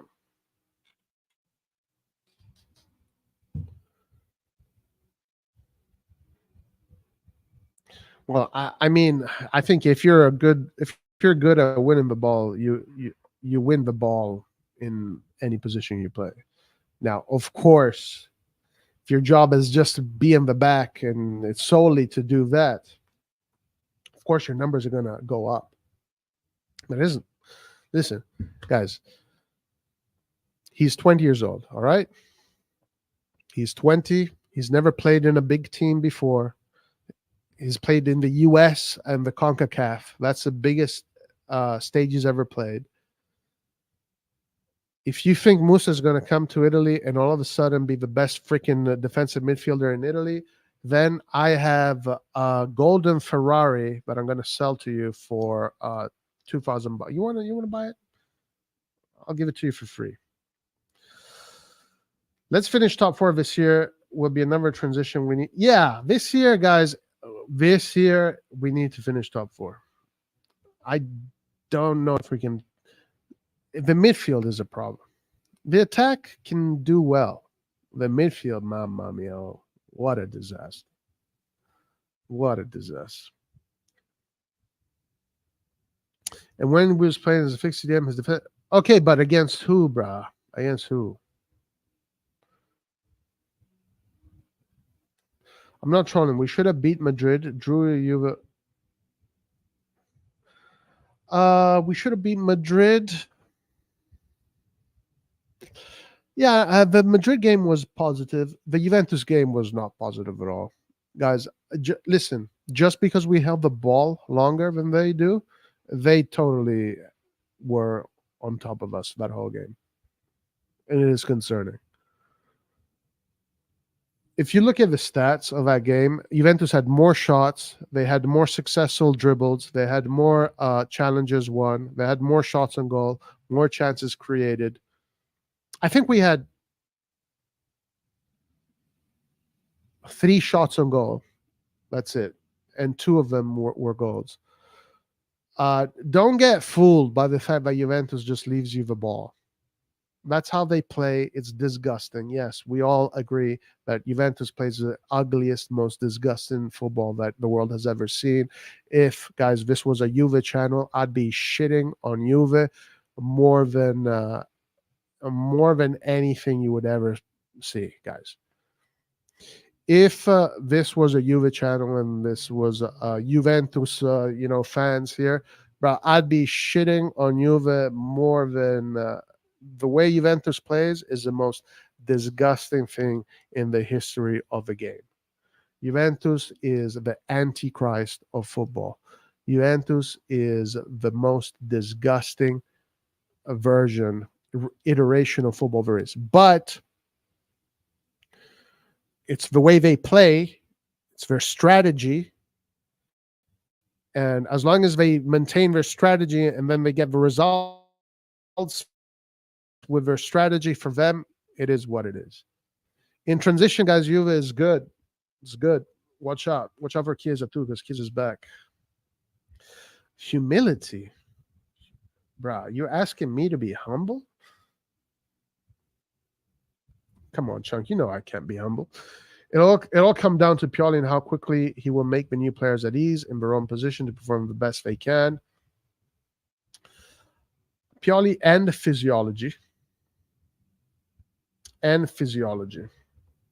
Io credo che tu ne capisca di calcio, ma ti spingi all'irrazionale e vai anche contro l'evidenza pur di provare un tuo pregiudizio. No, Chuck, tu ti comporti come se questi qui sono dei giocatori fenomenali, li metti assieme e distruggono tutti.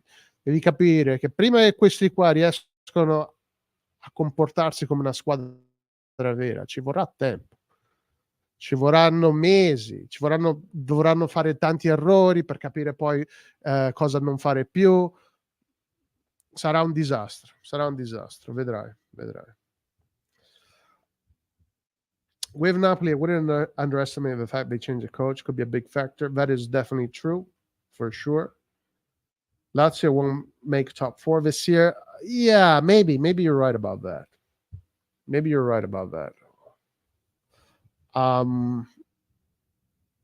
Maybe. Milinkovic-Savic was such a big player for them. Did they really replace him with Kamada? Is like Kamada the replacement for Milinkovic-Savic? I don't think so. No, I think that Milinkovic-Savic is three levels above Kamada. And again, who else are they bringing in? You know, nobody in Italy is doing anything impressive. Okay, so don't get this twisted that I'm just here trying to be anti-Milan, anti-this, anti-that. Nobody in Italy is doing anything impressive. The only team that is moving with intelligence right now is Roma, and that's it. But it's not that they're doing anything super extraordinary either. It's just the most intelligent team so far. Milan rebuilding its entire midfield with bets is not intelligent.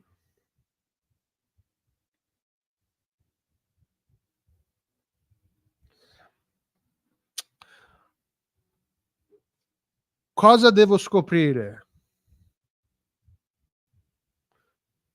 Cosa devo scoprire? C'ha 20 anni. Non ha mai giocato in Serie A, non ha mai lottato per il quarto posto, non ha mai lottato per trofei a livello di club. Questo qua deve imparare a giocare per il Milan. Sarà una stagione dove dovrà imparare a giocare per il Milan. Non c'è niente da scoprire, non c'è niente da scoprire. Questo deve imparare a giocare per... Poi può diventare il nuovo Chessy, può diventare il nuovo Gattuso. Ma la pazienza ci vorrà la pazienza. Quest'anno sarà una stagione di passaggio per lui, dove deve fare la gavetta. National team football is like second tier football. Changed my mind. No. I mean, if that's what you think, how do I change? I mean, the same players that play at club football are the same players that play national team football. So it's not different players. Messi plays in, Messi used to play in Barcelona. He also was playing in Argentina, right? Mbappe plays in PSG, but he also plays in France. It's not like, I don't know what sports there are. I think basketball, you have, maybe in basketball, you have like top players that play in the NBA, but then when you go to the nationals, you don't have the same top players. But in the national teams, it's all the same players that you see in club football. It's the same players that you see in the national teams. And also, national team, the pressure is way, way harder. Roma and us will fight for the 4th spot. It's possible.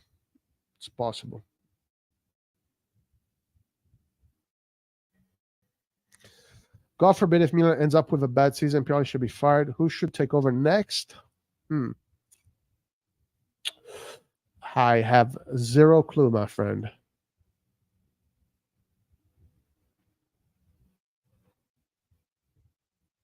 Whoever is the best American coach. I want Milan to be completely Americanized.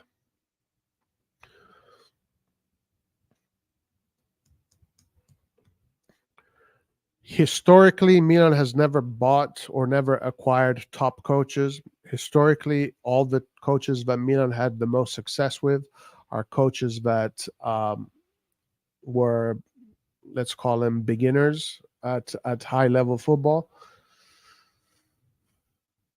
So maybe, but this team has got nothing. This team doesn't even, the owners of this team don't even know that Milan existed 5 years ago. So I don't know. Maybe they will get a top coach, but I have no clue. Whoever is the American national team coach, that's who I want. I want Milan to be completely American.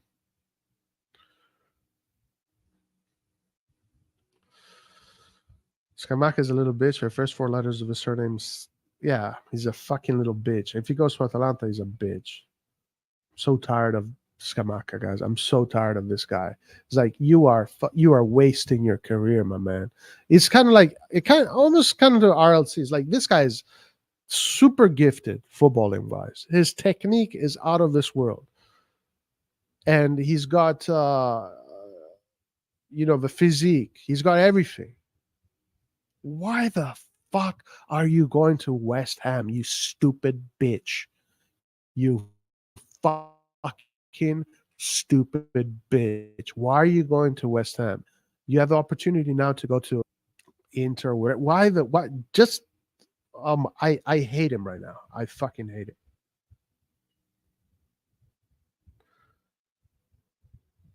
Juve found a way to win 3. Yeah, guys. I mean, Real dominated that game in an incredible way. The way Juve plays, like I don't even know. They don't even know how they win games. They don't even know how the fuck they win games. Attack was strong. Yeah, attack this terrible. Looked awful for sure. But once they get all going, it might look better. Or Giroud scored for Juventus. That match will end 2-1. Doesn't matter. Doesn't matter. Ifs and buts.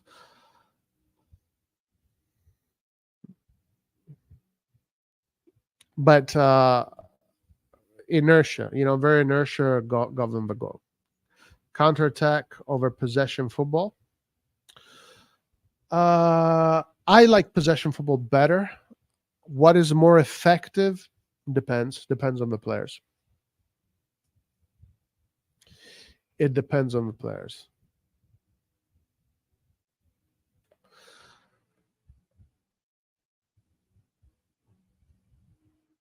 I would rather play like Juve and win games than play beautiful and lose.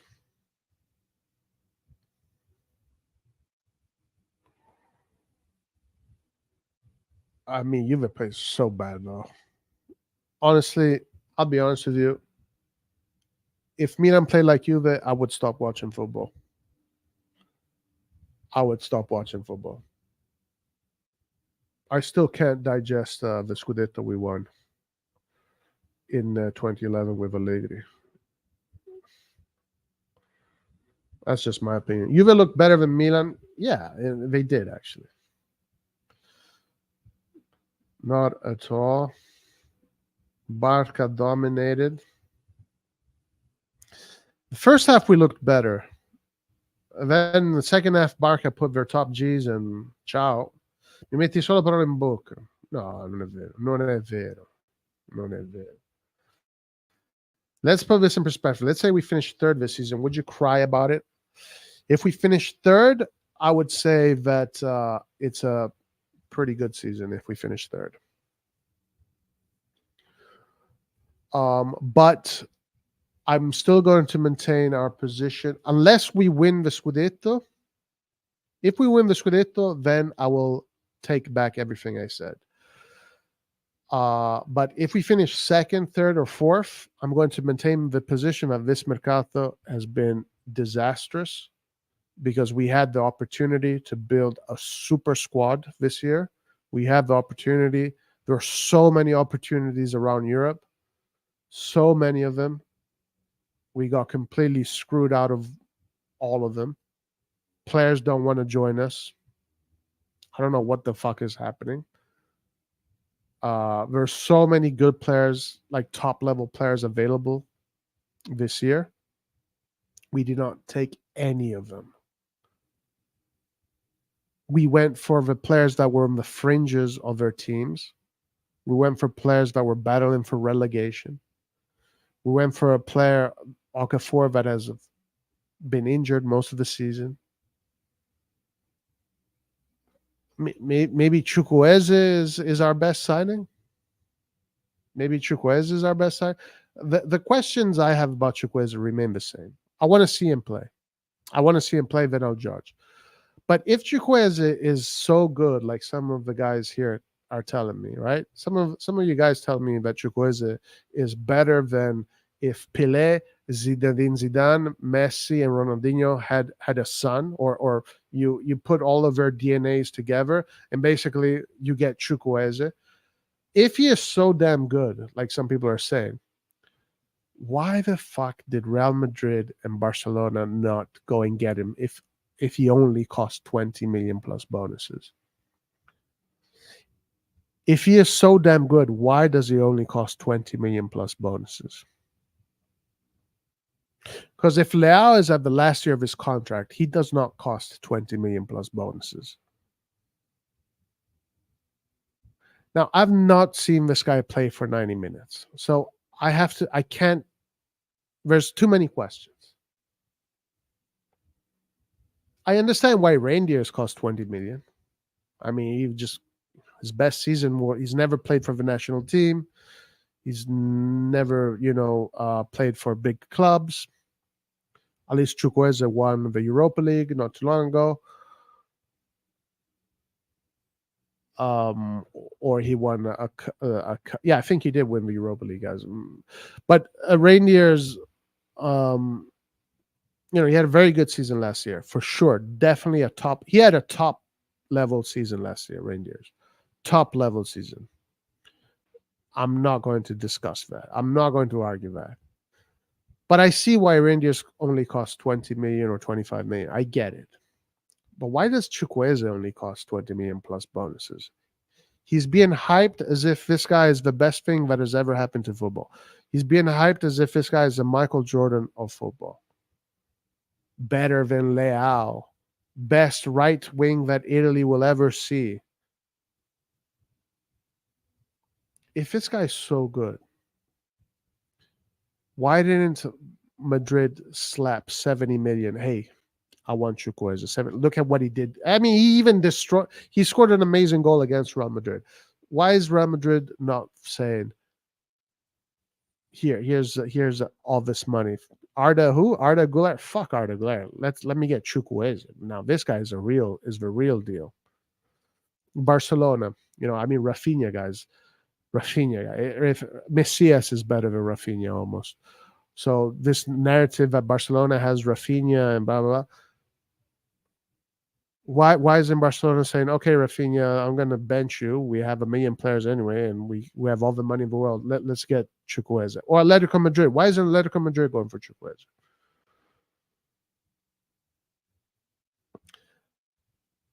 Let's see. But yes, if we finish anything below first, I'll be very disappointed. I'll be happy because we made the Champions League and we'll have the opportunity to grow. Because starting next season with this team here, all right, let me tell you this, Edison. Starting in next season with this team here, I think we can already do something. I think we can do something next season. Because it'll be a full season of these guys playing together, amalgamating, figuring out. They already know what to expect, right? They'll already have played with Milan for an entire season in all the stadiums in Italy. They'll have this experience. They'll absorb all the information. So next season onwards, we can probably start to see things. But this season, if we don't win the Scudetto, this market was completely shit because we had the opportunity to get Gundogan, Milinkovic-Savic. We could have even gotten fucking Modric at a certain point. We could have even gotten Benzema at a certain point. We could have even gotten Kante at a certain point. We could have gotten a lot of these players, but no, we just allowed Saudi Arabia to fucking take all of these players. We allowed Barcelona, Real Madrid to fucking shit on us. We allowed Inter to shit on us.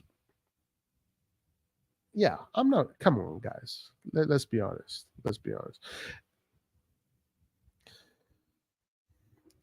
If we get a good DM, our midfield could be good when Benacer comes back with Rangers. Benacer,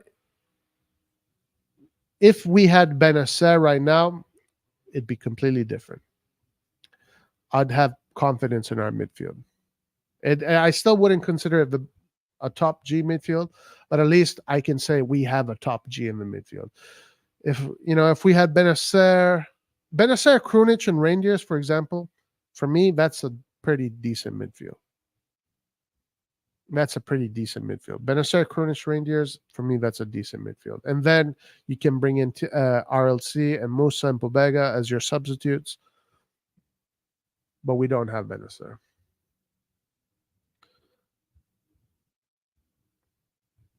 Not a big fan of RLC. Roy, I disagree with you guys. Analysis about where a country player Musa is playing before coming to Serie A. Clara came from. No, but mamma mia, I turno. I turno. I turno. I turno.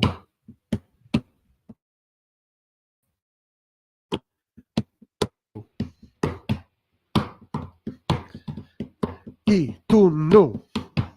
Bruh, you cannot compare Musa with Kvaratskhelia, bruh. Kvaratskhelia is one of the best players on the fucking planet. Kvaratskhelia does not need to. Kvaratskhelia goes anywhere in the world, and he doesn't need to learn anything. Kvaratskhelia teaches. Kvaratskhelia was born a maestro, like Beethoven and Bach. Those were maestros.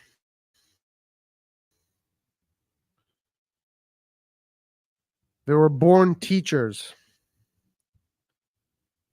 If Musa was anything like Kvaratskhelia, guys, trust me, guys, I'd say Moncada and Forlani are geniuses, and I would say fuck Maldini. You know what? Maldini, see you later. I don't give a shit. But comparing Musa to Kvaratskhelia, brah.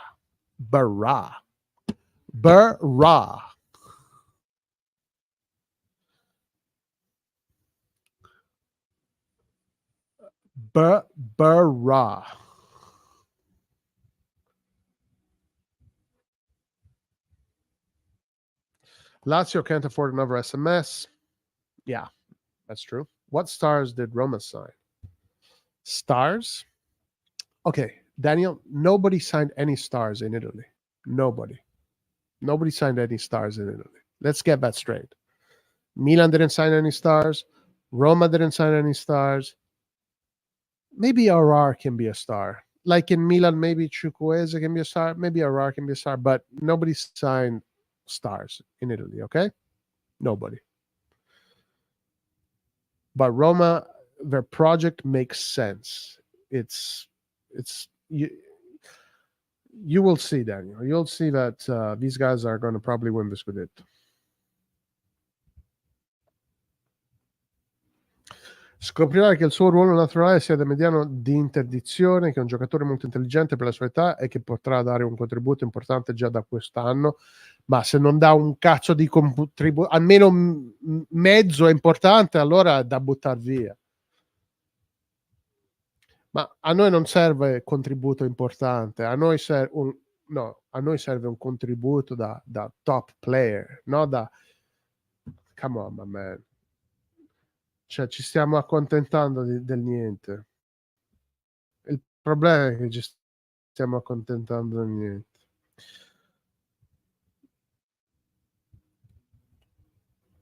Roy, the defensive organization and tactics are way better in club football. I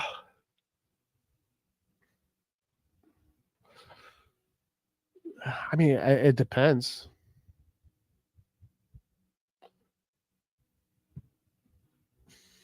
Listen, I think you're making a big mistake here in analyzing teams. A national team is not just a team that you get in a tournament when you have 2 weeks to prepare it. you build a national team in the course of 2 years. It's a 2-year project. When the qualifications of a World Cup begin, you have 2 years to build your team. Then once you define your team, you build your team, you get to that point where now the competition starts, if you qualify, and then you have 3 or 4 weeks to put everybody together, and then you have, that 1 month to compete. But it's not just that 1 month. It's not just that 1 month of competition. It's a 2-year course. So I don't agree with this. I don't agree with it. Now, of course, in football, in club football, you're there every single day, blah blah blah. But if the difference depends on the quality of the team, quality of the coach. Where Roma expect Dybala is a bunch of average players, the most overrated match. No, I'm not kidding. If overrated means being one of the most decorated managers in the history of football, I want to be overrated. I want to be overrated. Yo, Mourinho is literally one of the coaches in the history of the game that has won the most trophies. He's only lost one final in all of his freaking career. Mourinho is the most intelligent man in football there is. He's got the biggest balls, for sure. That's why the guy can't he walks like a gorilla, because he's got fucking big ass balls. He puts in lions on the pitch. Maybe you don't like his tactics, but calling Mourinho overrated, bruh. Do you remember 10 years ago the fucking nightmare we had to live while Mourinho was with Inter? Wherever this guy goes, he wins. Of course, some teams he doesn't win, but calling Mourinho overrated, my man. Herbert, please. Average play. Average. I wouldn't say that, man. Average. If they have average players, we are where are our players? Lower than that? Their midfield is better than ours, my man. The offense is more or less the same as ours. The defense is more or less the same. Guys, I'm telling you right now, Roma is going to probably win the Scudetto. Yeah, I'm telling you right now. I'm still not changing my position on this. Roma is going to be the biggest surprise. If you guys put money on it right now, thank me in 1 year, because you'll be able to buy yourself a yacht bigger than what Jerry is about to buy himself. Where did Bremer have held recent contacts for AC Milan left back Fode Balotelli? What? No official offer yet. Damn, where did Bremer going for Balotelli? Bring in the legendary U.S. coach Bradley. Yes. I want to Americanize a team. If we're going to go full on, let's go full on. American coach, American everything. I'm all about blocks. The French block and the American block, let's push it. Let's go. How Messias is still not gone. Bussa non è mediano, ma è una mezzala che preferisce attaccare più che difendere. Giovane, potrà imparare, ma adesso non sa interdire. Bravo Herbert. Ma i numeri dicono questo. Dovrà imparare.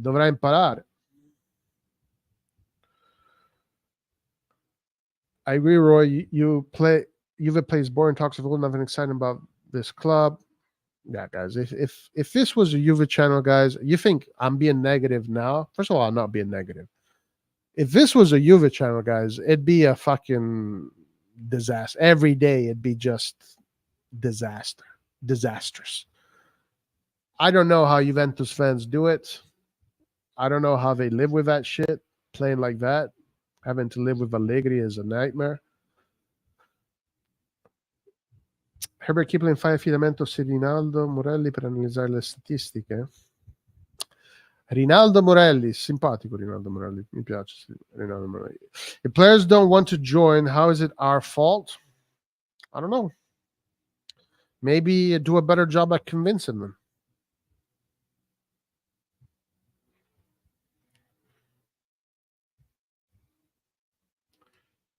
Ernesto Righi, Balotelli over 2. Longo, Pellegrini is closer and closer affair as revealed by Longo, Pellegrini, guys. Lorenzo Pellegrini. Like I'm all about getting Italian players. Like what I really want, I would love to see this team have an Italian block, but I don't like getting players just because they're Italian. Okay, I don't like that. The fact that we're getting Pellegrini simply because he's Italian, I find that disgusting, to be honest with you. It makes me want to not watch football anymore. This quote, the thing about it, just get rid of this quotas thing. Get rid of the quotas thing. It's so stupid. The thing about the quotas doesn't do shit because, as we can see, it doesn't protect Italian players or domestic players. Does it protect any of the players in England? No. It's all foreign players in England.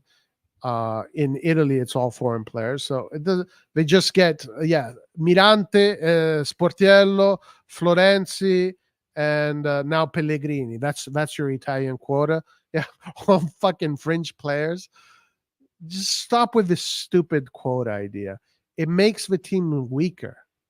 The quotas make the teams weaker. If you're going to want to build an Italian block, build it, but get the best players, get the best upcoming players. Don't just get a player because he's Italian. Like, I hate football, guys. I hate football. Football has become disgusting.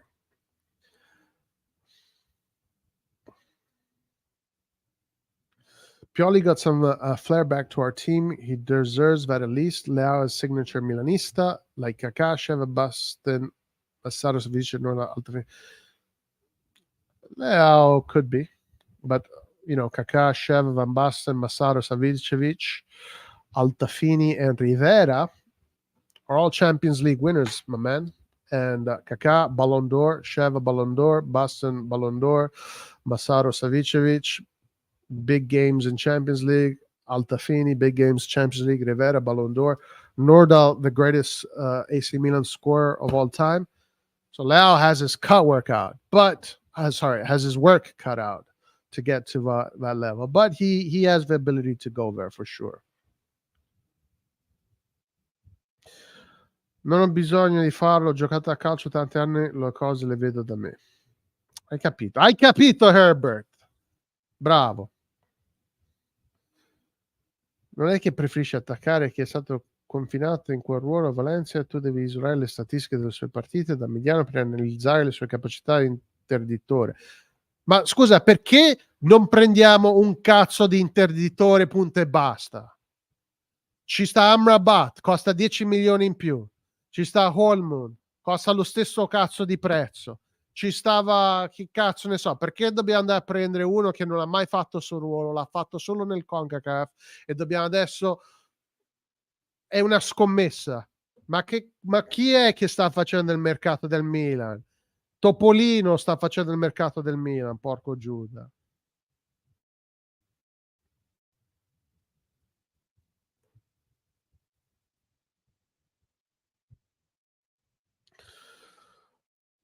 Chukwueze win Europa League, score a goal against Bayern to get Villarreal in semi-final.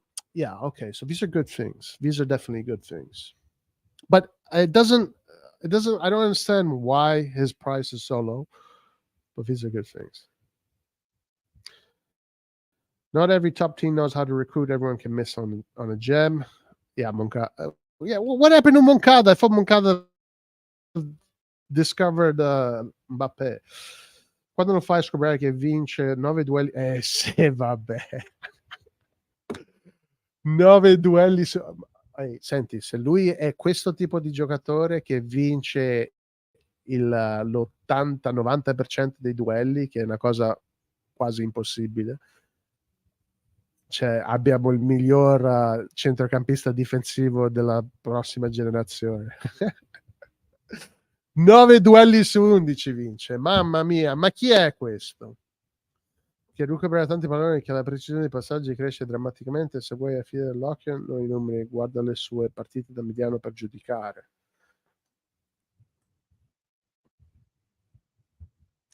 Cioè, tu mi stai dicendo che questo qua avrà una media di 9 duelli su 11, che poi spero che avrà più duelli, ma una media del 90%, insomma, dell'87%. Mamma mia.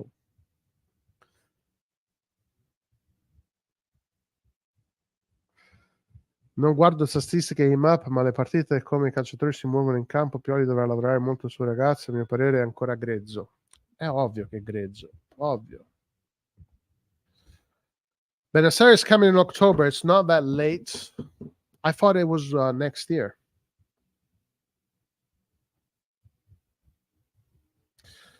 Quale partita hai viste?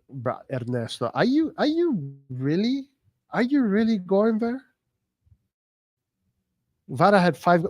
Did you see what Vara was doing with the ball? Did you see how he was, what the things this guy was doing with his feet, with his the passes, the quality of his touch, of his dribbling, of his movement, his passing, his crossing, his shooting? This guy, I'll show you exactly. I have it right here. Look. This is for Ernesto.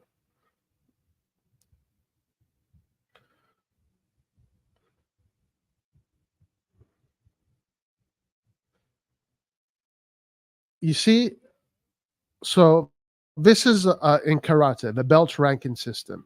Kvaratskhelia, when he was born a black belt. Okay? Most players are born yellow belt or white belt, and then they go through up the ranks. When Kvaratskhelia was born, he was born already a black belt. So right now, Kvaratskhelia did this season. In a few years, he's going to be here. 6 down. While he's here, most players his age are probably here, green belt, okay, or brown belt. But while Kvaratskhelia is here at the age of 23, most players at 23 are going to be somewhere around here, green belt to brown belt. Then eventually Kvaratskhelia, probably 10 years before he finishes his career, is going to be a 10th Dan Black, winning Ballon d'Ors left and right. We're talking about a different kind of level of player here, my man. We're talking about a different kind of level of player here.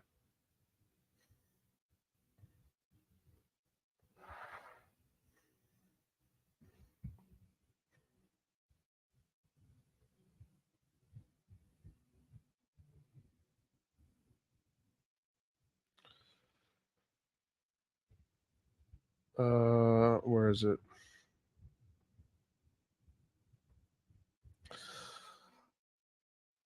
Anche le sue caratteristiche di corsa portano a dire che Musso è più un cursore che un recuperatore di palloni, ma come ho detto potrà imparare.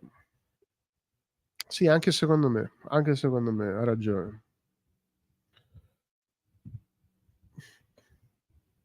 Would you sign 4 or 5 30-year-olds that we can't do anything within 2 years when they retire, or look to build strong group that can play together for next 10 years? I would do, well, first of all, a 30-year-old can play for 5 years. No, not 2 years, my man. Like 30 years old. Yeah, Pirlo. I mean, if you're a top player, you can play until you're 34, 35. So that's already a little bit of a strange. No, I would do a mixture of young players, but good young players that most likely are going to become top players, and top players, because the young players learn from the top players. We have a lot of young players. I can't believe we did not get one. Bro, we did not get one. The oldest player we got is what, 25? The oldest player we got is 25, guys. We need some top Gs that have seen it. We need top Gs that have played in every single football field in freaking Europe, that have seen it all, that have win it all, that have been in every kind of fucking different kind of locker room. We need teachers. You see this? See this this thing I got here? We need players on this side of the bracket, on the black belt. The experienced players have black belts. We have too many players on the color belt. We need black belt players. We need more black belt players than we have right now. We have too many players here that are on the color belt bracket. Green, brown, first brown belt, second brown belt. Where are these guys? We need these guys, the black belts.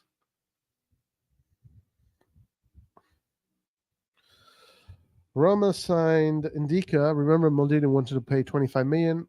Yeah, Indica is a very good signing for the defense, for sure. For sure.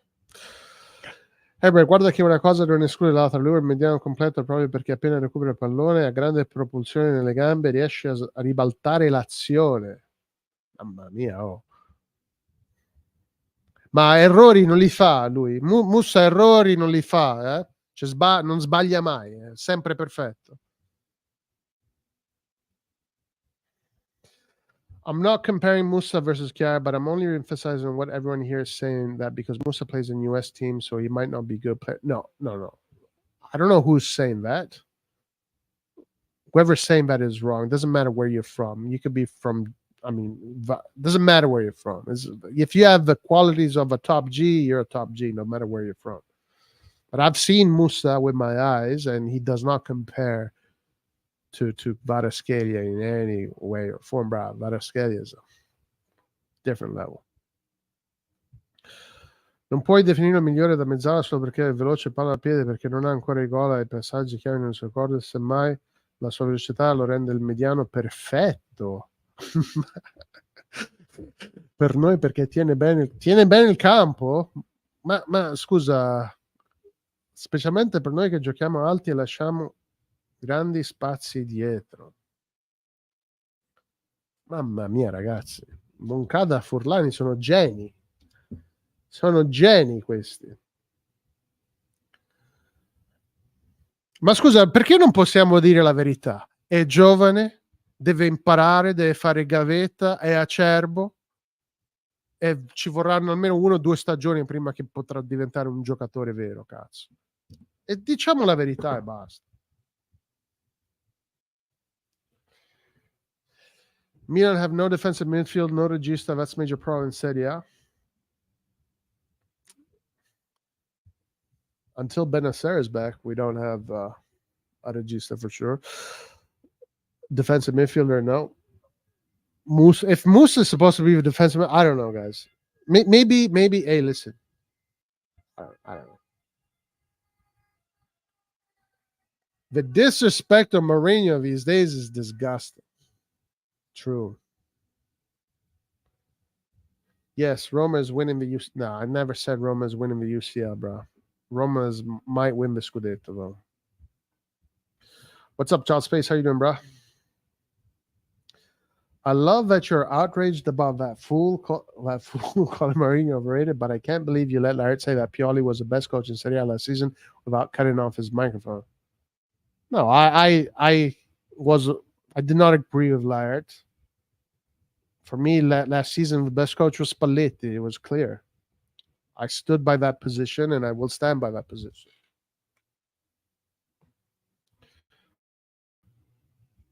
I can't remember who was arguing that Pioli. I think it was Rock and Laird arguing he was the best coach in Italy. It was clearly not the best coach last season. No, yeah.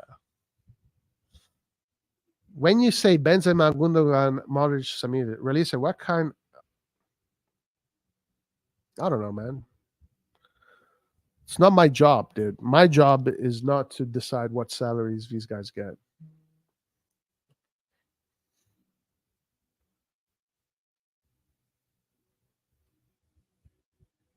Roy Mourinho has won a lot. I can deny that. I'm talking about in terms of playing football. All his teams is all about defense. Yeah, okay, but if he wins, it wins. If he wins, he wins. Milan management panic buying shit defenders now is a pure treat to watch. What about the wage structure? What about the wage structure? Our shitty wage structure that makes no sense.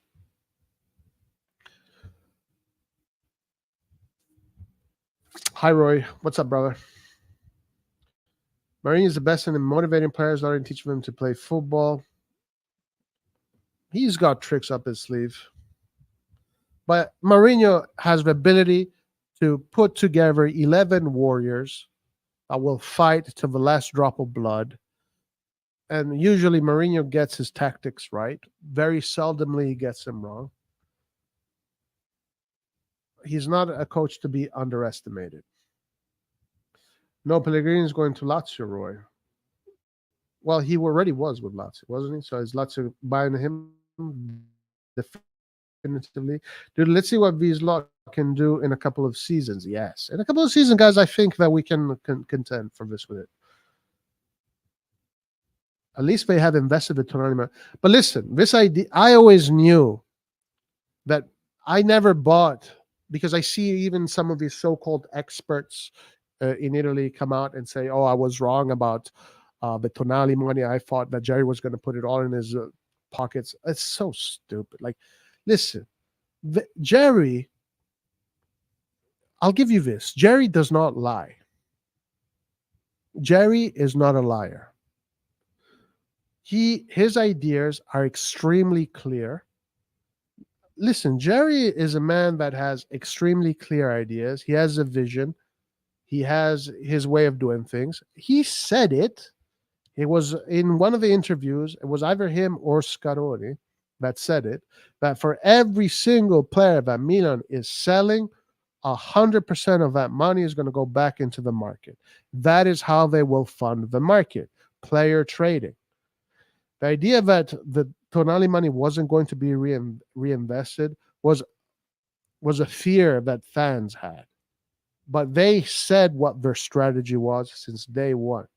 So I never believed for a second that the Tonali money wouldn't have been reinvested. I'm very disappointed in how it was reinvested because I thought there were so much better options. But it is what it is, and Forza, whoever we get in the end. Gunda wouldn't come to Milan over Barca, not after the banter era. Never with Benzema. Why not? Why not? Herbert, io non lo considero neanche il nuovo che sì, come molti lo hanno definito, più come un Cante. Mamma mia! Ancora più forte di che sì, Cante.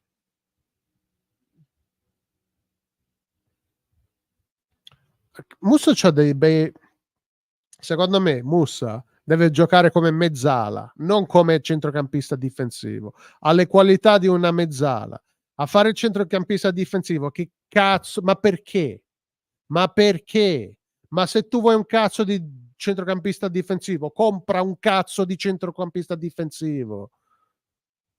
Perché devi comprare una mezzala per poi cambiarlo in un'altra posizione? Perché nella CONCACAF ha avuto 2-3 cazzo di partite decenti. Scusa, ma contro gli avversari della CONCACAF tutti sembrano forti, cazzo, con tutto il rispetto. Ma se vuoi comprare un centrocampista difensivo, metti 10 milioni in più e porco Giuda, portami Amrabat. Ma che cazzo di strategia è prendere una mezzala giovane poi con le qualità da mezzala per poi cambiarlo in un centrocampista difensivo? È una... Cioè, questi qua non hanno la minima idea di quello che stanno facendo. Levari out. Paul KB is as happy as a pig in mud. Every day that passes, this AC Milan team is becoming less and less and less Italian. This is what he has always wanted. He's very happy. A mio parere, noi ci hanno visto tutti i poi Musso si rivela essere ciò che tu credi, lui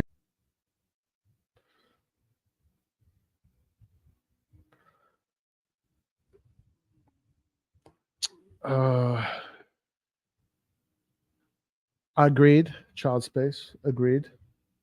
Poi allora bello, capisco, Hullman non c'entra proprio niente, perché no? Hullman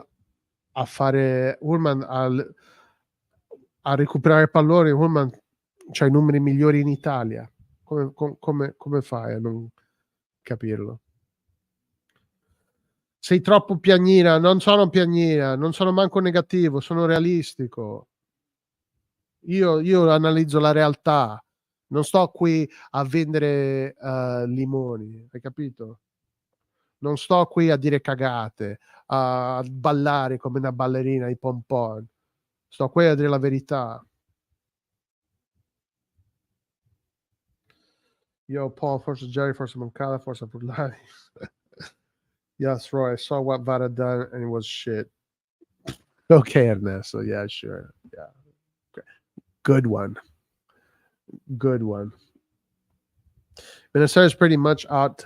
Okay, you see, this take right here is basically the whole idea of my team is my religion, and the players that play in my team are my gods. But all the other players that play in the other teams, they're all shit. Therefore, I do not have a good ability to analyze the players that play in other teams. How can you say this, man? How can you say this? Minnesota is pretty much out till next year. If you think he's coming back earlier, that's just wishful thinking. Yeah, I agree. Love that angry Italian.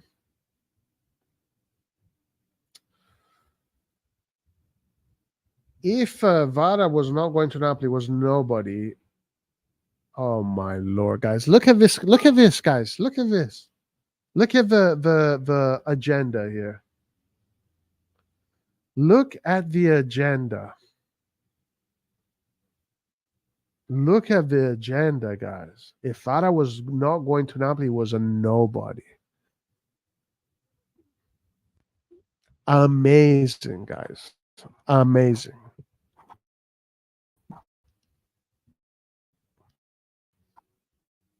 This is incredible. Kvara was a hold on.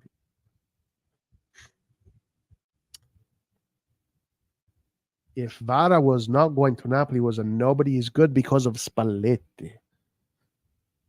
Does Spalletti have a remote control? And this does he have a remote? Does he? Is Spalletti a puppet master? Is Vara a puppet? He's got strings attached, and Spalletti chooses how he plays. Guys, if Kvaratskhelia played for Milan, Ernesto here would be saying he deserves 5 Ballon d'Ors. Mamma mia.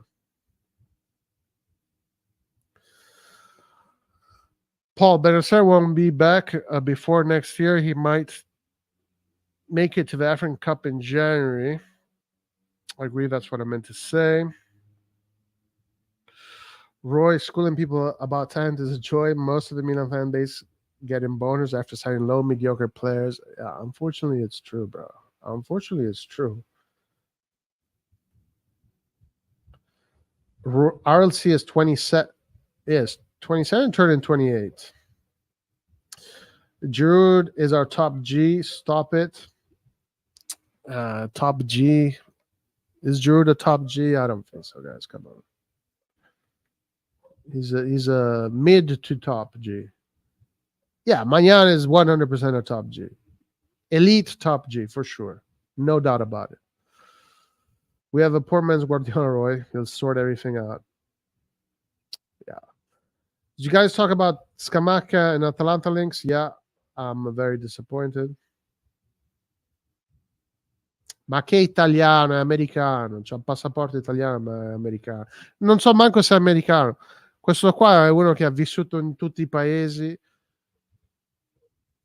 Alla fine di dov'è lui? Del Ghana? È ghanese? Alla fine, onestamente, non si sa manco lui cosa si sente dentro. ma ha il passaporto italiano, non è italiano. E poi gioca per l'America, è americano.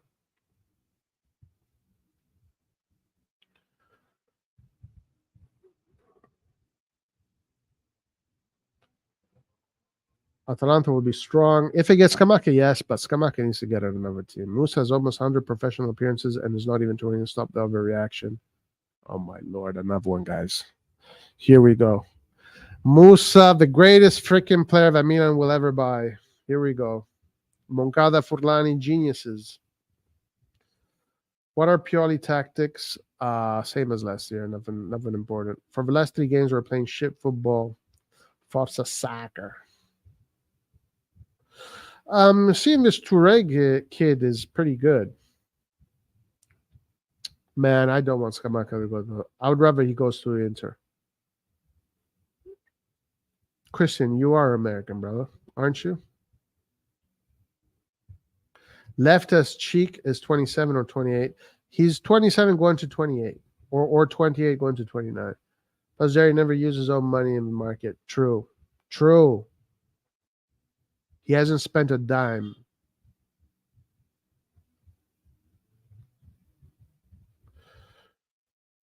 Christian, give a man a chance, will you? Pioli has already shown that he's capable. Ma smettila, non è italiano. Se era italiano giocava per la nazionale italiana, no? I don't care if Milan becomes less Italian. I only care that we become more stronger. Okay, that's fine. Herbert, give Pioli a chance or Jerry a chance?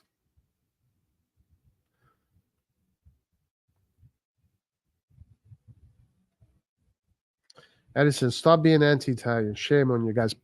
Paul loves it. He loves it. We need Italians to have rhythm in our team. Well, Brazilians have the rhythm. You mean like that? I think you mean that chemistry.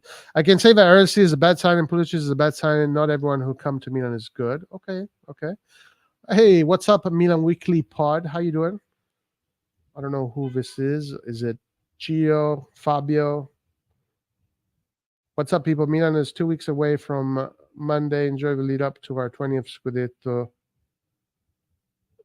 Yeah, okay. Nah, yeah, right. Okay. Enjoy the lead up to our 20th Scudetto year, guys. You heard it here first. You've heard it here first. Listen, if we win the Scudetto, I'll be the first to celebrate, but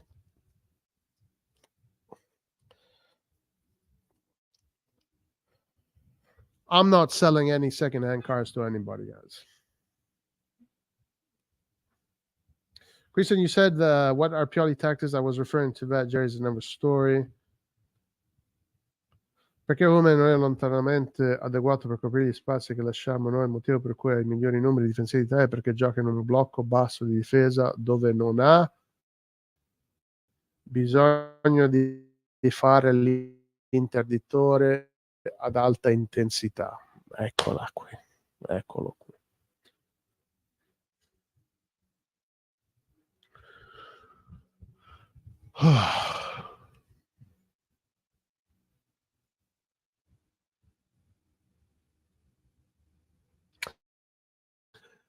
Mamma mia. Mamma mia.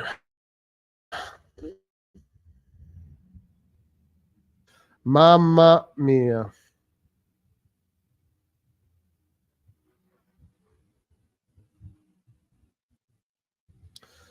Mamma mia.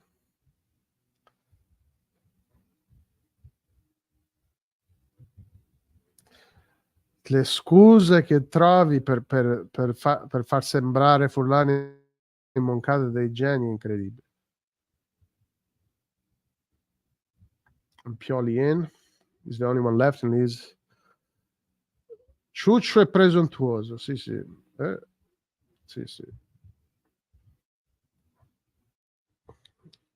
Io non sto qua a vendere le macchine di seconda mano a nessuno. Giroud is an OG. That is definitely true. Paul KB was the creator of Origi 20. He can't hide his hands. CDK. Where is Hans? I don't know. I don't know. Roy, we saw that Kvaratskhelia can't play with. Oh, okay. Here we go. He cannot play with Osimhen. If one is going, the team is not the same. This is why he's good, because of Spalletti. Lord, guys, this is the most insane thing I've heard all summer. This has to be the most insane take I've heard all summer. This has to be the insanest take I've heard all summer. First of all, this whole narrative that Napoli can't win without Osimhen was fake. It's completely fake. It was this was just bad analysis by the people that actually don't pay attention, that don't do in-depth research. But because here Roy does in-depth research, because for him football is a science, not just a fucking whatever. Napoli last season played, I believe it was 10 games without Osimhen. They played 10 games without Osimhen. They won 8 games without Osimhen, tied 1 and lost 1.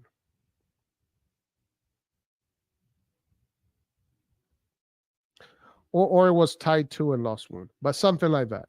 This narrative, a Napoli or cannot win if Osimhen is not on the pitch, was absolutely BS, garbage narrative. It was absolutely garbage. And in those games where Osimhen didn't play, Kvaratskhelia still did his thing. Guys, why are you, Ernesto? Why are you doing this to yourself? Why? Why are you doing this to yourself, Ernesto? Are you crazy, my man? Are you really going to go against the magic of Kvaratskhelia? Bro, this guy this season is going to destroy again. And what is it now? It's because of Garcia? But next year, when is it always because of the coach he plays with? What's wrong with being an American? Nothing. There's nothing wrong with being an American. Everything is wrong with America. Oh, there you go. Christian, you can answer, Fabio. Musa is a fluid nationality. Nobody knows where he doesn't even know where he's from, bro. Musa will win Ballon d'Or. I believe so too. I'm 100% sure. Fabio, who's better, Pulisic from 5 and below or Chuk? Now stop hyping Musa, guys. Just let him grow. Bravo, Alan. Can we have some fucking balanced takes?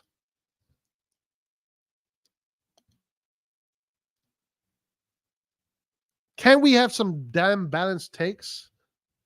Lord have mercy.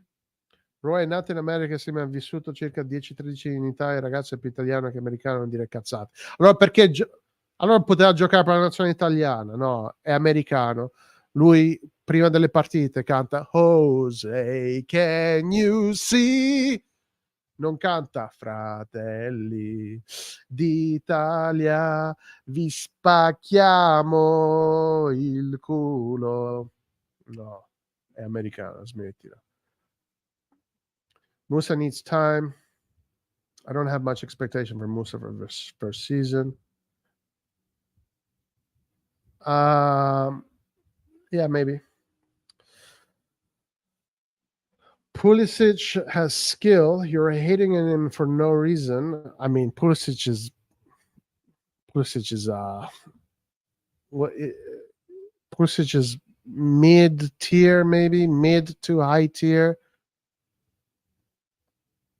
If you're trying to build the best team in Europe, I don't think Pulisic is even in the pool of players that you're going to select. You know, if you want to build the best team in Europe, and you make a list of the last 50 players in the pool selection, Pulisic is not in that list. Actually, that's a good concept. In Milan, if you want to build the best team in Europe, there's only 3 players in Milan that will make that list of that pool selection. Magic, Super, Magnan, grazie Maldini, thank you Maldini. Theo Hernandez, Thank you, Maldini. Leao. Thank you, Maldini. Those are the only three players that are eligible to qualify for that list in AC Milan. And who? Thank you, Maldini. All these players that Moncada and Forlani are bringing in, they're C team. They're the C team.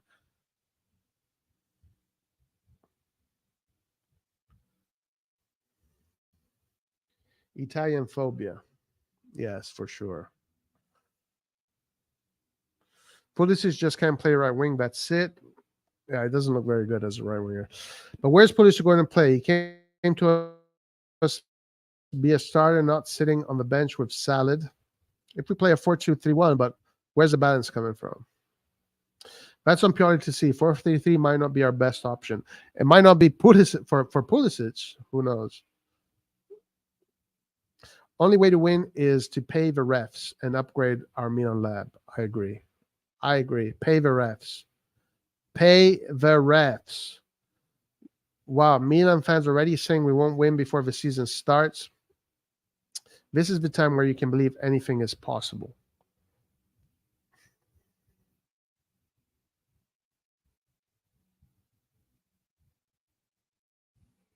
I mean, there's too many factors.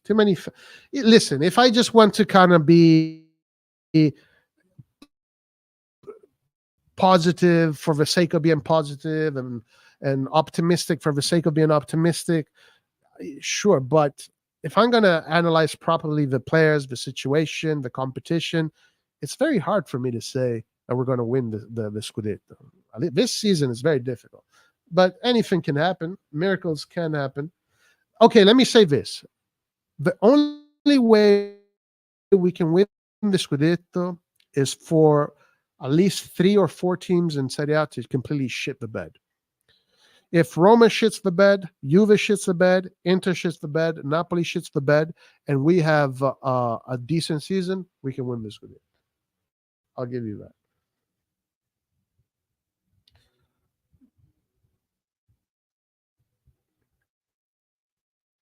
Has everyone seen Juicy Meloni?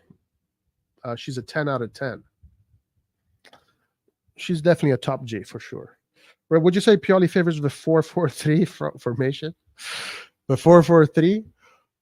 No. Pioli plays a 4-2-3-1. He played 4-2-3-1 against Barcelona. He played 4-2-3-1. And then he does this crazy thing. So this is what Pioli is doing, yeah?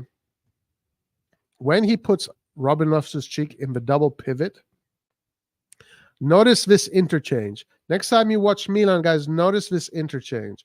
The right back goes inside the field and Loftus-Cheek goes outside the field. I don't know. Juicy's always 10 out of 10. She's a Hall of Famer from her rookie year. She's a 10 out of 10 for sure. She definitely is going to win this with it. She's already won this with it. Ciao, I think our midfield is not even top 4. Napoli, Inter, Juve, Roma, Atalanta, Lazio are better than us because of stability of their midfield, and we need at least 1 year to be in top 4. Based take.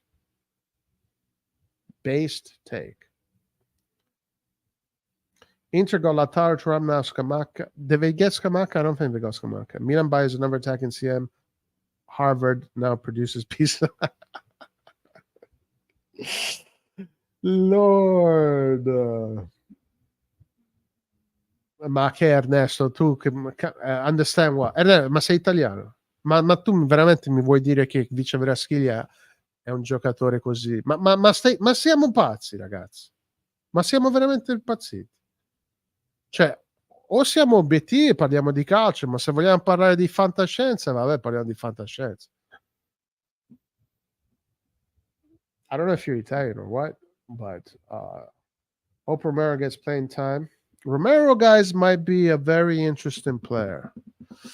Romero, guys, might be the big surprise. Who knows?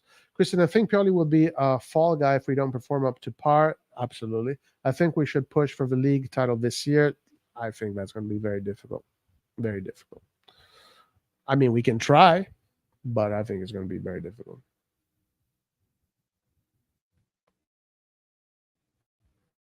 Yeah. Okay, Alexander. Yeah. My God, you guys are something else. You guys are something else.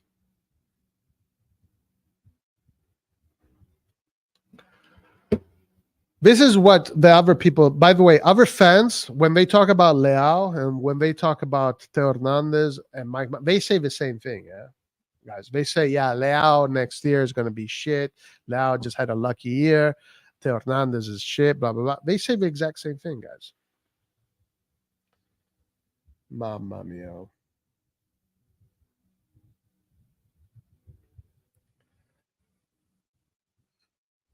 Roy, should we be worried we lost all USA Tour games? I don't put too much weight on friendlies because friendlies don't mean anything. I'm worried nonetheless because I know how to categorize the level of a player very well. Okay. I'm very skilled at understanding how good a player is. And the players that we bought, what are they? What kind of players are they? You tell me, Orlando Souza. You tell me. Where is Gio? We're not winning the league. Stop it. We should be good enough to get top four. I hope we will be a great team by winter. Hopefully, hopefully. Winning the league is a big ask. This year, winning the league is a big ask. Way too big. Especially with the midfield that we got. I think it's too much to ask.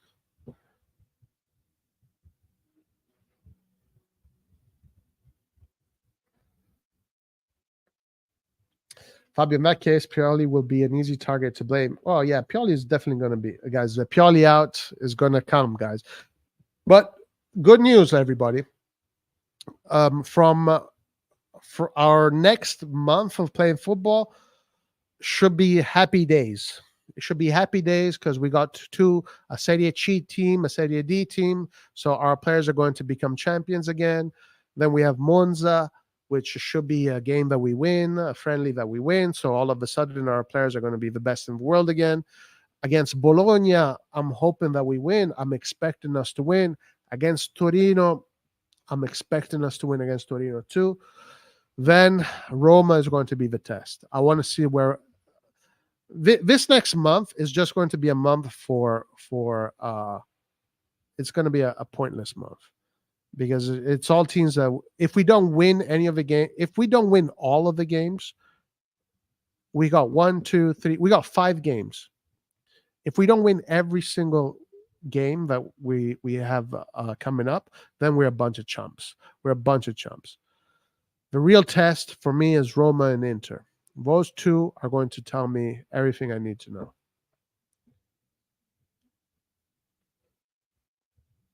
If we want to build the best team in Europe, you need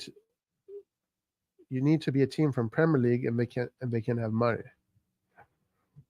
I don't know if that's completely true. I think there are other ways to do it. I think we were on the verge of doing that, but we kind of let that go at a certain point. Even Gio said Pulisic was getting bullied by our premier defenders in practice sessions. I'm the only one think Napoli did better last season, was not drop points against the small teams. They're not better than this Milan. When we played them, we were superior. Oh, mamma mia, ragazzi. Ugh.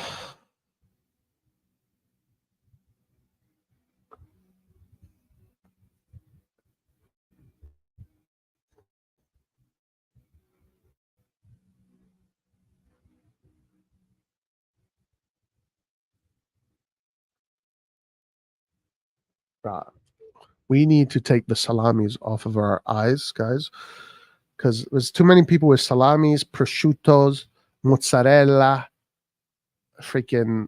Some people have pineapple in front of their eyes.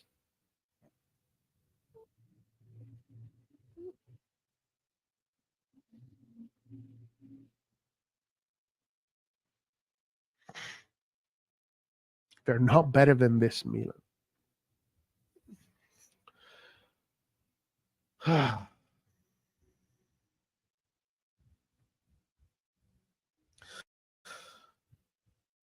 come on, no one knew Varadona last season anyway. Well, I knew him, and I knew he was a top G 2 years before he came to Serie A. Last season, he was on everyone's list of hot talents. You aren't giving our news. No, I knew Varadona very well, and I knew that this guy was going to destroy wherever he's going to go. I thought that Italy was perfect for him.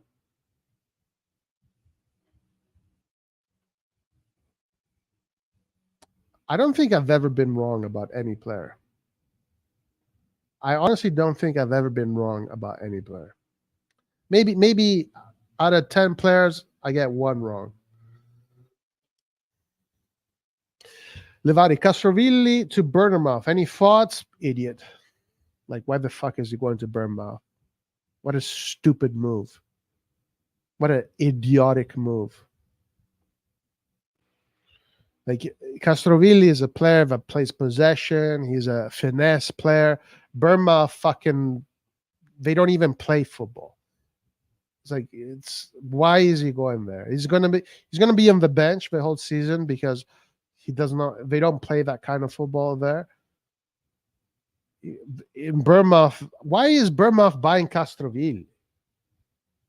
This is another idiotic move that makes no sense. Another wasted player gone to England to fucking waste his career. We already see some fanboys coming and shitting on those some same new players they're glorifying.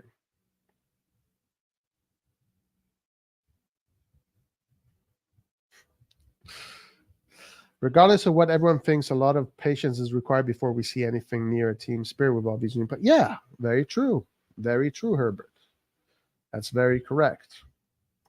Don't spit truth so damn straight, Roy. Milanisa's bubble will burst. Fucking gumbo fan base.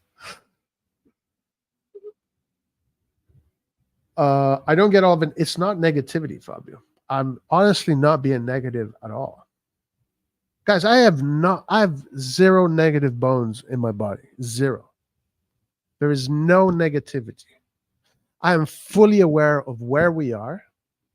My anger, because I do have anger, is that I'm very disappointed in the Mercato because looking at the names that were available and seeing that we missed out on so many great opportunities pisses me off.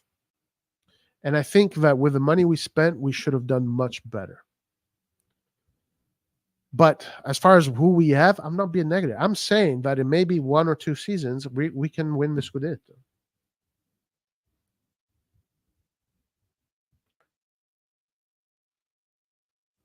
We'll challenge. I don't know, man. I don't know if we can challenge for the Scudetto this year. That midfield is not convincing at all.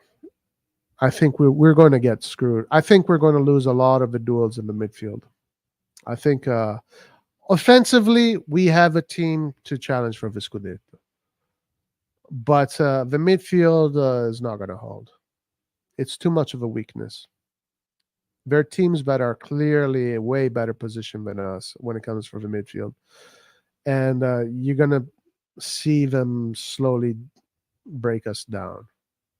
Like, we might look good for long periods of time here and there against some team. We might even beat some teams 4-0, 5-0. But there are going to be some very important clashes where details are going to matter, where the little things are going to matter, and that's where we're going to get fucked. That's where we're going to get fucked. Because that's where we're going to get fucked.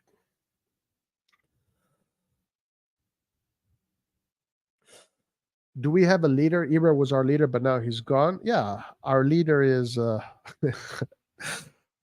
leader is Biden. Biden is the leader.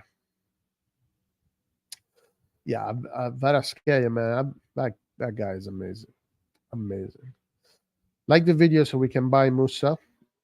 Oh, we already bought Musa.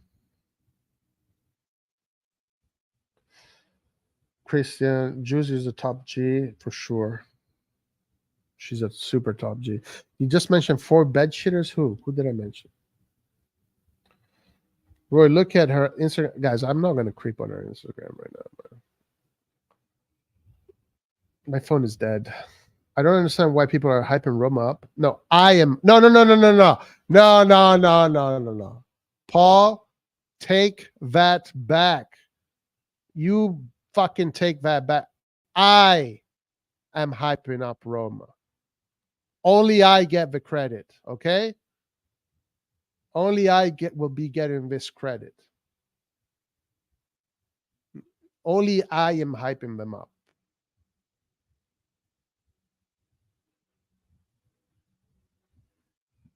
Football has moved on from Mourinho. Let's be honest, his tactics are met.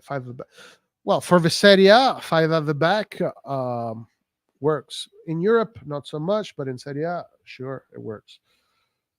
Roy, I don't really get why you think Roma could win Scudetto. They can't even make it to the Champions League. Come on. What do you mean they can't make it to the Champions League? Well, guys, you will see.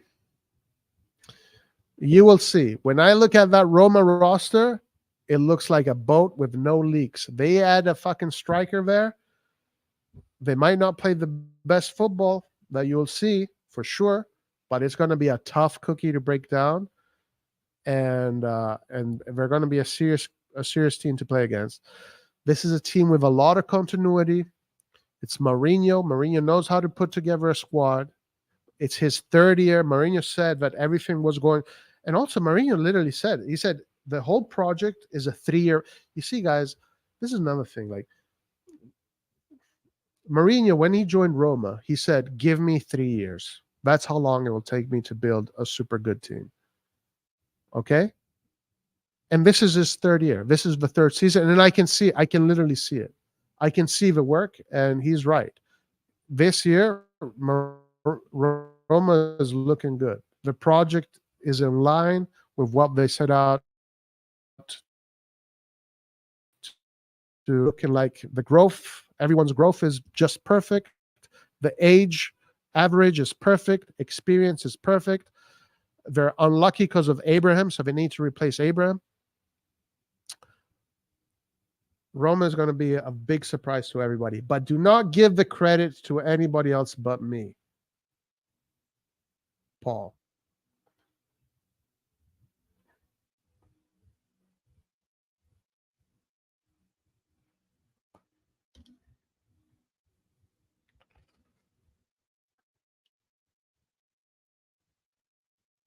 This is my opinion. As for real question, Roy, will Paul? Yeah, why not? Yeah, Paul, slip in her DMs, bro. Send her a message. CDK Coupe, yeah, that's a good trade. That's definitely a good trade for sure.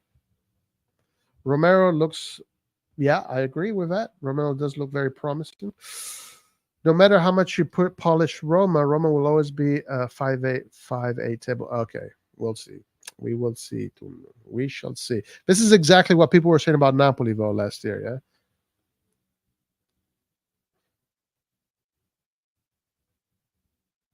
Juicy has the same last name as Antonio. Right. Oh, my God. Here we go. Here we go. Roy Vara ain't all that. His dribbles are so sloppy. Barra. This is going to be a fun season. This is going to be another fun season. Bro, Varadona is a fucking maestro of football, guys. This kid was blessed. Don't get it. It's because he plays with Napoli, and you don't want to give him the credit. He came to Italy, won the MVP the first year. First year comes to a big league, he wins the MVP. He helps Napoli the first time in their history get to a quarterfinal, wins a Scudetto after 33 years. Guys, you got what are we even talking about?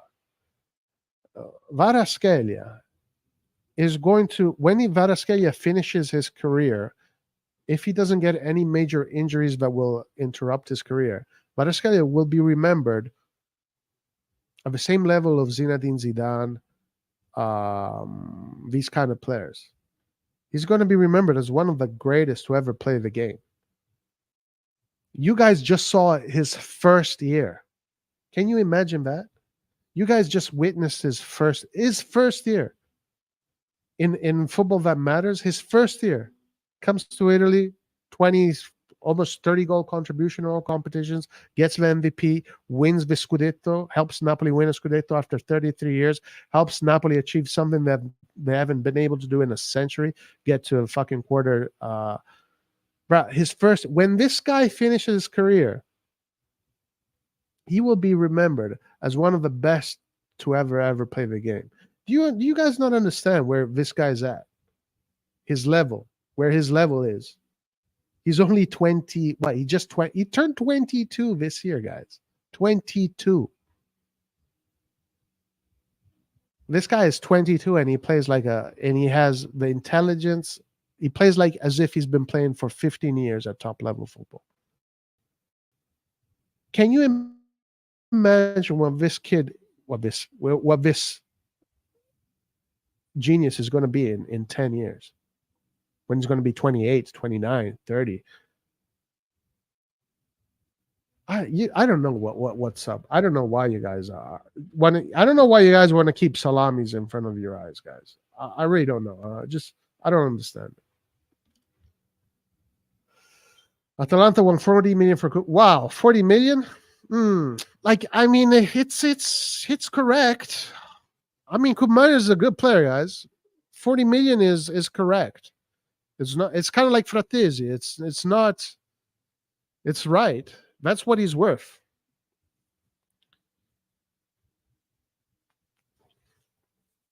Maybe if we can ease the price with an exchange of a player. But yeah, if they want 40 million, I think that is a correct evaluation. Megan, I bet Atalanta don't think so.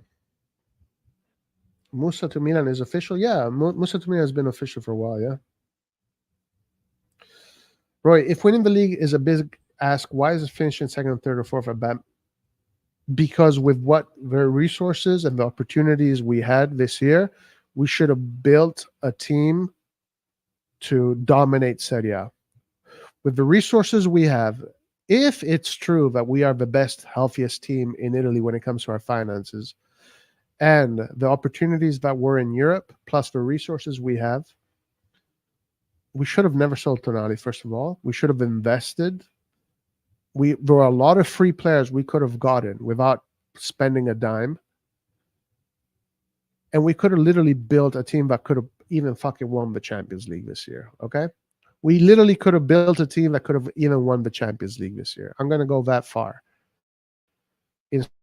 Instead, we built a team of guys that need to fucking amount. It'll take 2 years before these guys get to play at a super high level.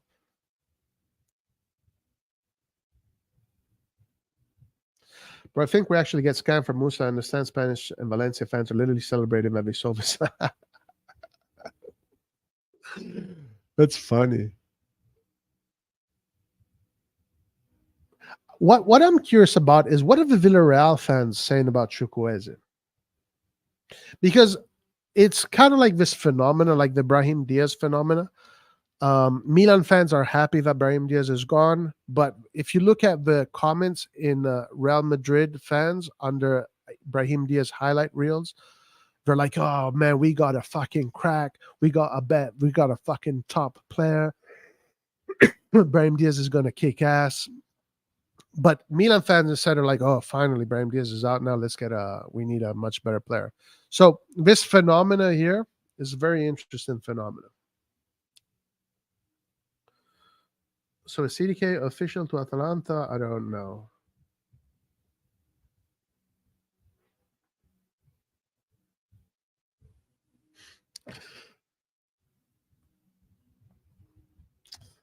They said that because he missed a penalty against Real Madrid last year in the final. Oh, wow. Okay. Milan over Serie A. I love prosciutto. Prosciutto's good. We did overpay for Musa. True. But the hate from Valencia is because they hate black players. Oh, my Lord. Is Valencia that kind of team? That kind of fan base? Milan tinted glasses and drunk of that Kool-Aid. Yes, Ricardas. Yes. Take the salami in front of your eyes and put it in a sandwich. Did we not beat the socks of Napoli? Okay, my man. We beat them, but I mean, we beat them in the league. That was a dominant win, and I mean, it felt good beating them. But I mean, in the Champions League, we did good. You know, it was a very close affair. They had more shots than us. They had more goal opportunities than us. If we didn't have Magic Mike, guys, I don't know if we would have went through, yeah, against Napoli in the Champions League. At the end of the day, listen, I've said this in the past, and I'll say it again. The reason why I gave AC Milan a 10 out of 10 Mercato uh, the year we won the Scudetto is because after I got to find out who Mike Magnan was in the preseason friendlies, because before we bought Mike Magnan, I didn't know who he was. I was quite upset with the Donnarumma situation, but I didn't know who Mike Magnan was before we bought him. And then we got him, and then I saw this guy was a super elite top G. And we have a super elite top G in the team. If you bring me one of the best players in Europe in the team, you automatically get a super high rating from me. So the moment I realized that Mike Magnan was a super elite player, one of the best players in the world in his position, and plus the other players we got that year, it was a 10 out of 10 Mercato. So when you have a player that is one of the best in the world, they make the difference. Against Napoli, you know, that duel, they say the duel was against Leo and Vice. No, it wasn't. The duel was Mike Magnan against Vice Kvaratskhelia because those were, at the time, the two best players on the pitch. Mike Magnan won that duel. Mike Magnan won the duel. He saved the penalty. He saved those goals, the impossible saves. He was the difference. And this is what I'm saying. Players that move the needle are the ones that bring you the results, not regular Joe Schmoes. We need to get another few Mike Magnans in the squad, and then we can say we're a top G team.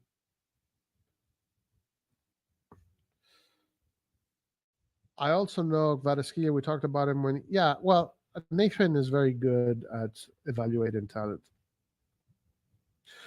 Looks Victor Leto might be sold because he wants playing time. We didn't get to see him much. I don't think we saw him at all, right? Okay, 420. Is this a new one? Is this the new agenda? Okay, 420. Beautiful. We not even going to challenge for Mickey Mouse Cup with that midfield. Joel, I have your similar concerns. This season we'll win the Scudetto. Mark my word.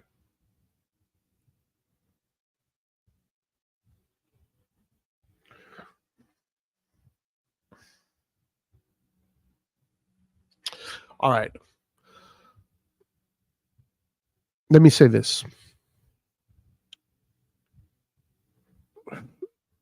The two seasons before us winning the Scudetto, I thought we had a team that was good enough to finish in the Europa League. We finished in the Europa League. The season after we finished the Europa League, I thought we had a team that was good enough to finish in the top four. We finished in the top four. The season we won the Scudetto, I thought we had a team that was good enough to win the Scudetto, and we did win the Scudetto. It was a very close race with Inter, but we won the Scudetto. The season after that, I was sure that Napoli was going to destroy the competition. There was no chance playing against Napoli. Has set themselves up too well. This year,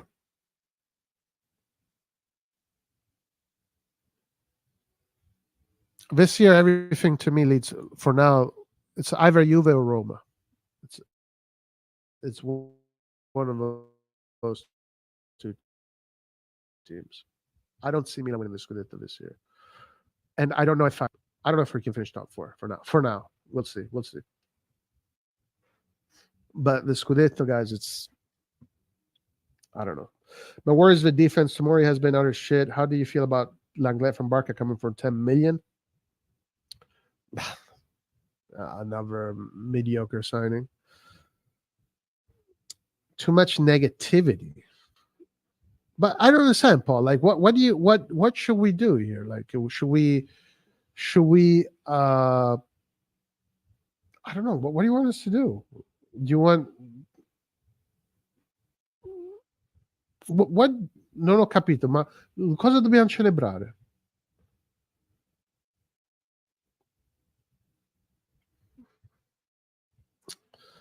Why do we have a sudden dip after the World Cup last year? That was scary. I hope this doesn't repeat again.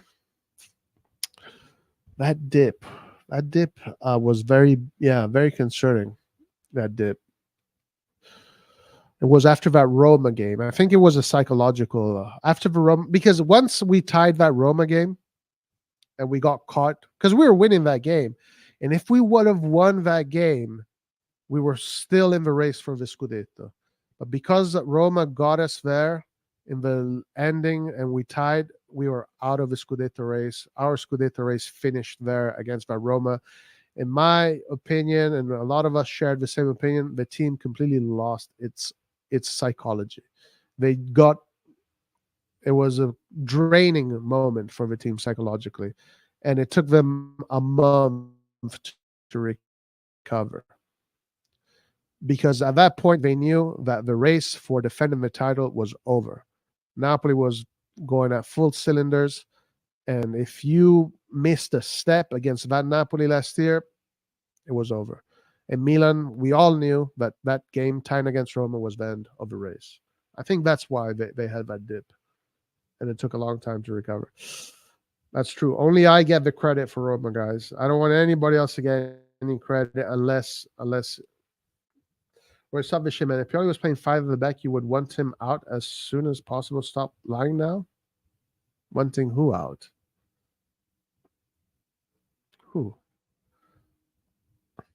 5 at the back? What? How is 5 at the back not working in Europe? 3 of 4 semifinals had 3 at the back, and Madrid got annihilated with 4 at the back. I mean, that's a pretty good point, actually. Doesn't Manchester City play with... Yeah, Manchester City plays with 3 at the back. And so does Inter. So, yeah, 3 at the back works in Europe, too. Good. Bravo, Wisconsin. Gio. Well said. Well done. Let's not be negative. Let's learn from Arsenal fans. Mourinho is full of shit. He's full of trophies. Mourinho is full of trophies. Roma knows nothing but play American football bullying all the time. Horrendous fouls. Come on, guys. I want the credit, okay? Remember who said it first, guys. Remember said Roman project is shit. What are you talking about? Signing some free agents players. Bro, that's what we should have done. We had so many free agent players available. Instead, we went to spend 20 million on you know how much we're spending on Pulisic altogether? Close to 60 million, Jason B. It's a 60 million investment. And playing preseason games against Serie B, Serie C would not make them good teams. Jason B, listen, you don't know. I'm a top G, so you will find out soon, bro. You will see. Vara will be remembered as a Calabria's bitch. The only time Calabria gets a little bit of respect and love is when he did well against Kvaratskhelia. Calabria is a good defender, guys. He doesn't get enough credit. You rate Vara over Leao. I think they have the same impact on the team. Well, I mean, okay, do we want to be objective or do we want to be fanboys here? Objectively speaking, Kvaratskhelia is a more complete player than Leao. Impact-wise, the big difference is Kvaratskhelia did what Leao did much earlier. right? So Leao at 21 was not performing the same way Kvaratskhelia is performing at 21, but Leao at 23, 24 is performing not the same, but similar impact. Obviously, Leao has the explosion, the depth that is definitely superior to Kvaratskhelia. But football overall, you have to give it to Kvaratskhelia. I mean, I think if you don't, it's just because you're being a fanboy. Impact on a game, I think for now it's similar, but I'd be a little bit concerned because Kvaratskhelia seems to be has started earlier, so I don't know where the growth is, how the growth is going to go. Also, a very big difference between Leao and Kvaratskhelia is that Leao seems to be distracted by many other things outside of football, while Kvaratskhelia is your classic football nerd that all he thinks about is training and football. He's not interested in social media, in music, and other things. Kvaratskhelia is like your old classic professional guy that eats, sleeps football. So this could be in the long run something that could be an advantage to him. As far as impact goes, they're similar as of now. They're similar. They're both top Gs. They're both elites, no doubt about it. We're going to find out just how good Vara is this season. Last season, Napoli fans were already making excuses for him being double up on now. Has been getting triple teamed on for 2 seasons. Okay. We're gonna find out. Calabria bodied him, guys. Finally, Calabria gets some credit. Finally, we've been able to get some Milan fans to give Calabria some credit. It took over 100 years, but finally Calabria gets some credit. Because usually it's Calabria out, Calabria stinks, fuck Calabria. But finally we get Calabria. Oh yeah, Ricardus, you will see. You will see. He got figured out by the end of the season. My God, you guys are crazy. You guys are insane. So let me ask you guys a question. If you guys are so are so you obviously you put Leao miles ahead of Kvaratskhelia. So yeah, Kvaratskhelia had an incredible season, and then towards the end of the season, when Napoli pretty much finished the season, because they finished the season in advance, the quality of his game did not go down, because he was still creating chances. He was still doing a lot of hockey assists, and he was still participating. His offensive output went down. But at that point, Napoli had already won the Scudetto by that time. I mean, they won the Scudetto 2 months in advance, pretty much.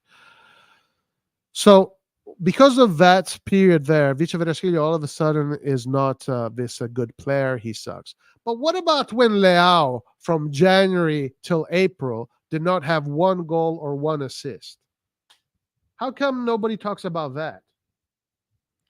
Leao from January till April did not have 1 freaking goal or 1 assist.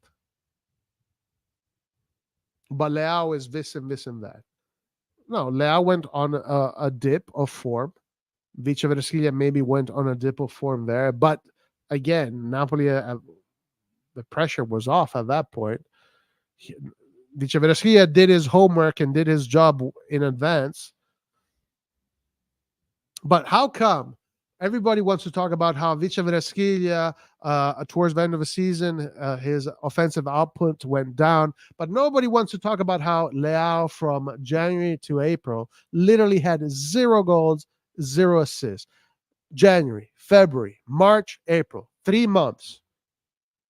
3 months of nothingness in which we completely lost top 4. Thank God for Juventus being relegated down to 6th, 7th place. Where was Leao in those 3 months? Yeah, you guys love to. You see, this is what I'm saying. You treat football like a religion. I have my religion, guys. I'm a religious person, yes, but it's not football. Milan is not my religion. I'm not going to treat my players and say my players are gods and my gods are better than your gods. I'm not going to do that. Let's be balanced here. Let's be. Can Do you have the ability to be balanced, objective? Do you have that ability? Are you ever going to develop that ability, or you're always going to be my players are better than yours? Where was Leao from January to end of March, April? Where was he?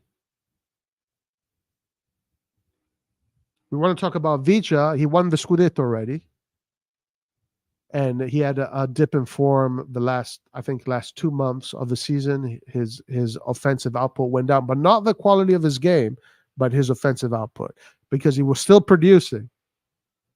He was still producing. He was still helping the team to create and win games, because Napoli was still winning games. But where was Leao in a period where we were not winning games? In a period where we completely lost grip of the season, we got relegated out of the top four. Why aren't you guys giving the same scrutiny to Leao? Why not? Because for you, Milan is your religion. That's why.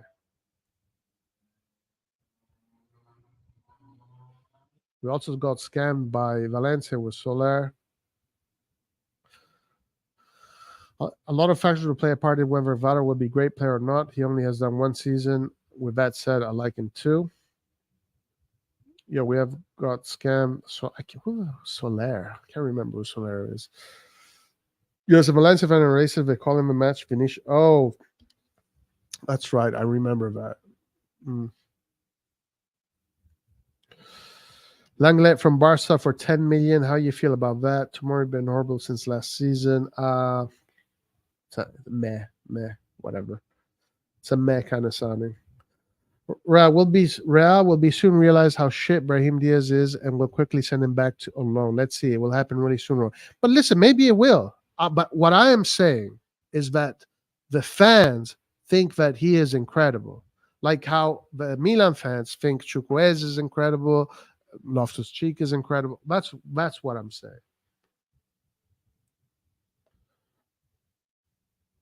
Two types of Milan fans here. The heaven will fall next season and Milan is shit, it will be 20th on the table. The believer that thing is not perfect, but everything will be fine. Nah, you're not, bro. You're not being generous with that take. That's a ingenuous take. It seems we have too many negative. I can't negative, bro. What the fuck, bro? Okay. You know what? Fine. No, guys. I'm going to be positive, guys. Yo, we just got Musa, guys. Let's look going to be probably one of the best defensive midfielders in Italy. So we definitely had we bought great signing by Moncada and Furlani. He doesn't really play as a defensive midfielder. He's actually a box to box, but this guy in the CONCACAF has great numbers. So our defensive midfield is set. We're good. Rangers, guys, you saw his highlights, right? Fucking amazing. And Loftus Cheek, are you kidding me? Bro, he's English. He is English. Loftus Cheek is from England, my man. The EPL, best league in the world. Plays for Chelsea. Yeah, we're winning the Scudetto, guys. Moncada and Furlani, amazing job. We're definitely winning the Scudetto. I think no team can beat us. No team can beat us. I mean, just think of this: Reindeers, Musa, Loftus Cheek, Krunic, Pobega, best midfielder in Italy, guys. This is This is how you build a project, guys. I can't wait for this season. I cannot wait for this, guys. Fuck yeah! I already, you know what? I already bought a shirt, and those stars, those sticker stars that that we used to get in school when we did good homework in elementary school, and the teacher would put those stars, those sticker stars. I bought one and I added it to my AC Milan shirt because I know we're winning the Scudetto, guys. We are winning the Scudetto for sure. And if we're not winning the Scudetto, guys, maybe second place, but it's going to be close. Chukwueze, guys, this guy's the next Leao. Chukwueze is Leao 2.0. Okafor, are you kidding me? Okafor, did you see this guy scored 3 guys? Okafor scored in 3 Champions League games in a row. 1, 2, 3, 3 goals, 3 games, 3 goals. What are we doing here? Screw. Thank God Maldini is gone. Moncada and Furlani are doing an amazing job. 130 million spent really well. This is going to be the best Milan we're ever going to see, guys. I cannot wait. We're going to destroy Inter. Last year, Inter was, we beat. But this year, we're going to destroy Inter. We're going to destroy them. They don't have a chance, guys. Inter this year does not have a chance again. Frattesi, 40 million. Fucking Frattesi. Yo, Italian players are overrated, bro. Italian players are not fucking worth all that. Fucking Frattesi. Are you stupid? These guys are stupid. Thuram, scam. They fucking lost Onana. They don't have a chance. This year, we're going to destroy Inter. I mean, Juventus, fuck Juventus. Well, they're cheaters. I hate Juve, man. I fucking hate Juve. They're always cheating. Oh, we're gonna kill him. Champions League, easy. It's gonna be easy. Fucking Champions League is gonna be easy. Yeah, for sure. 20th Scudetto, here we come. Let's go, boys. Woo! Yay! Ole, ole, ole, Milan, ole, forza lotta, vincerai, non ti lasceremo mai. Ale, ale, ale, Milan, ale, forza lotta, vincerai, non ti lasceremo mai. Bruh, this is going to be the best fucking season we're ever going to experience. I cannot wait.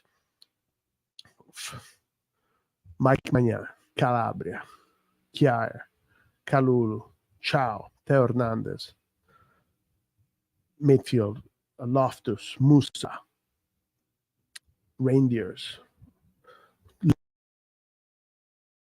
Leao,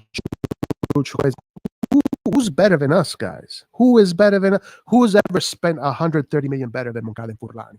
I was so wrong about these guys. I was so disappointed when they fired Maldini. I was so disappointed, guys. I thought it was over. I thought that when they sold Tonali, they're going to put that money in their pockets and they're going to run away. Like they're going to run away and pocket the money. But no, guys, they spent it and they got us amazing players. I was wrong, dude. I was wrong, and I love this, guys. I love it. Fuck. You know what? I wish we had a time machine. I need someone to build a time machine because I'm ready to celebrate. I want to be at Piazza del Duomo with my flag. Jerry, guys, I fucking love Jerry, dude. Like, I can't believe I doubted Jerry. I cannot believe I doubted Jerry, guys. Jerry is my man. He is my man. I cannot believe I doubted him. I cannot believe I doubted Furlani, guys. Furlani never was involved in football his whole life. Never. He's a portfolio manager. This guy was a portfolio manager like a year ago. And all of a sudden, he kind of got his apprenticeship, with Milan, but kind of got the ropes. And now he's in charge of the Mercato, guys. This guy's a genius. This guy is a genius. Who the fuck knew that Furlani would have become a genius like this, guys?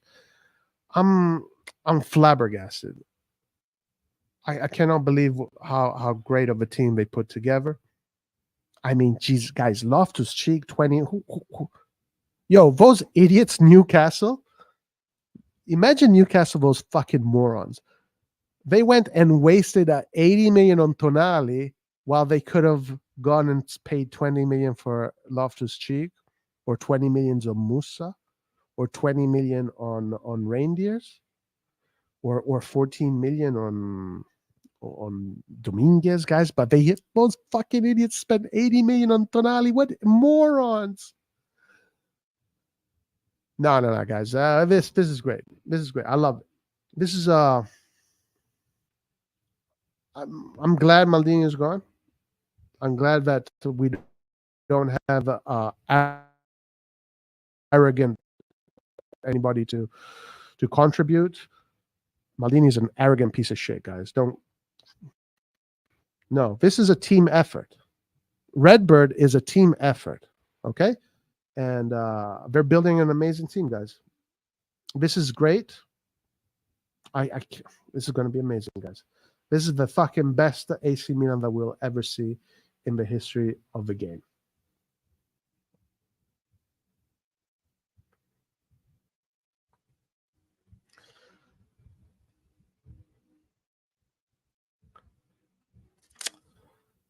Okay, guys. Now that we have established that this is going to be a fantastic season, we will see you next time. It was a pleasure.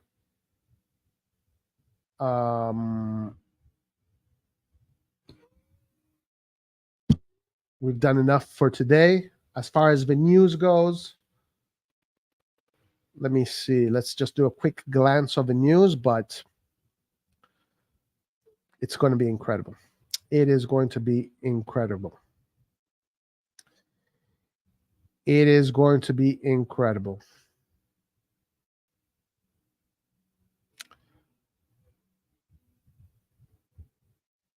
No, dude, Kvaratskhelia sucks, man. Are you kidding? Yo, Kvaratskhelia is a shitty... Bruh, Kvaratskhelia is lucky. He is lucky because the guy can't play football. He sucks, dude. Forget about it. I mean, that goal he scored against Atalanta, the one goal of the year, where he took on the 4 players in the midfield and sent... lucky, dude. He was actually trying to pass the ball backwards. Lucky. That guy was lucky, my man. Absolute lucky. Anyway, guys, from now on, the agenda is going to be only positivity, all right? So only optimism, only positivity, okay? Because if you really analyze everything, put 1 and 1 together, there's only one outcome here. This is a great Milan. This is a great effort. This is how you build a team. This is how you do it. We are being taught how to do football by geniuses of the game. This is amazing. We're going to win for sure against the next teams we're playing. Let's see who we're playing against.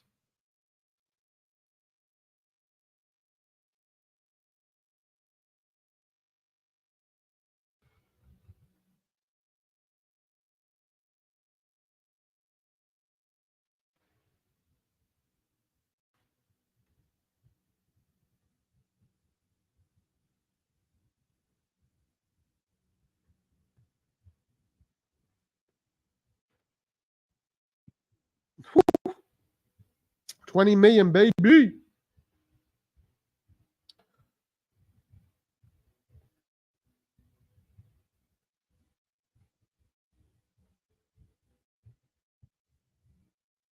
Well, obviously we're beating Bologna. Roma, fuck Roma, dude. What a shit team. Fucking Roma, man. These guys, they're bottle jobs. Mourinho can't coach football. Dude, I hate Mourinho, dude. He's so annoying. He thinks he's so good. I hate Mourinho. He's so annoying. Easy game. Inter, oh fuck. The derby, dude. I hate them. They're snakes. Inter, they're snakes. They're fucking snakes, dude. They are snakes. Come on. This is an easy game. No problem. Easy game. But anyway, we're winning the next. We got 3 friendlies coming up. We're winning those 3 for sure. And finally, we're going to prove to the world how good we are. Yeah, bro. This is it. This is it. We got it. We got it.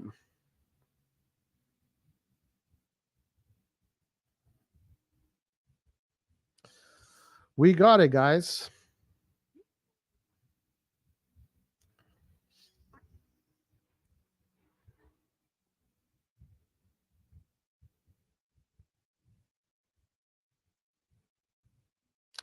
We got it.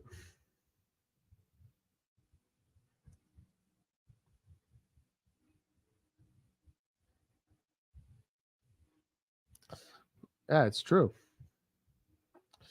Definitely true. Can't get rid of a big bar like Tonali and replace him with someone like Musa or Loftus Cheek. Some shit again.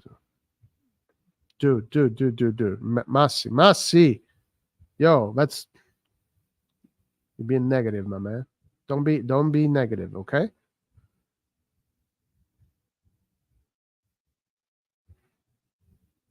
It's just class because he wears a suit to the signings.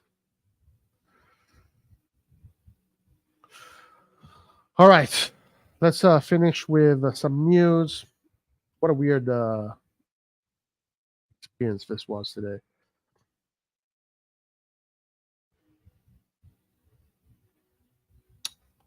Ex-Ajaxar praises Milan for signing Reinders and urges them to consider Coop minors.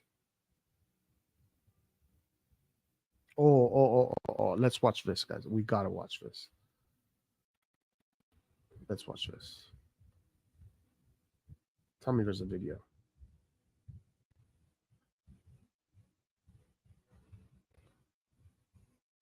Okay. Welcome back to another episode of Business Beyond the Game. I'm your host, Eric Jackson, and today we're joined by one of the brighter minds in Italian football, AC Milan CEO, Giorgio Furlani. Hear that? One of the brighter minds of Italian football, guys. A legend of Italian football. Giorgio, how are you? Hey, Eric. I'm all right. How are you? I'm doing great, man. I'm doing great. I appreciate you taking the time to come on here and want to dive into it. But first, I really want to get to know a little bit more about yourself. Giorgio, you're somewhat in a unique position, right? CEO of a club that you were a genuine fan of long before you took the post, you know, being a Milan native, everything else. Like, what's that experience like? Like, I'm sure your 13-year-old self would be pretty proud to see you. Yeah. So, look, the original goal was to be the striker of the team, but I was no good. So I had to go for this career path.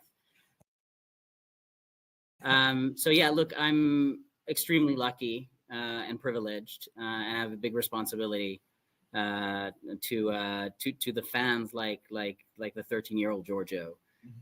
So I am a Milanese, so I was born in Milan, and I'm a Milanista, so I'm an AC Milan fan.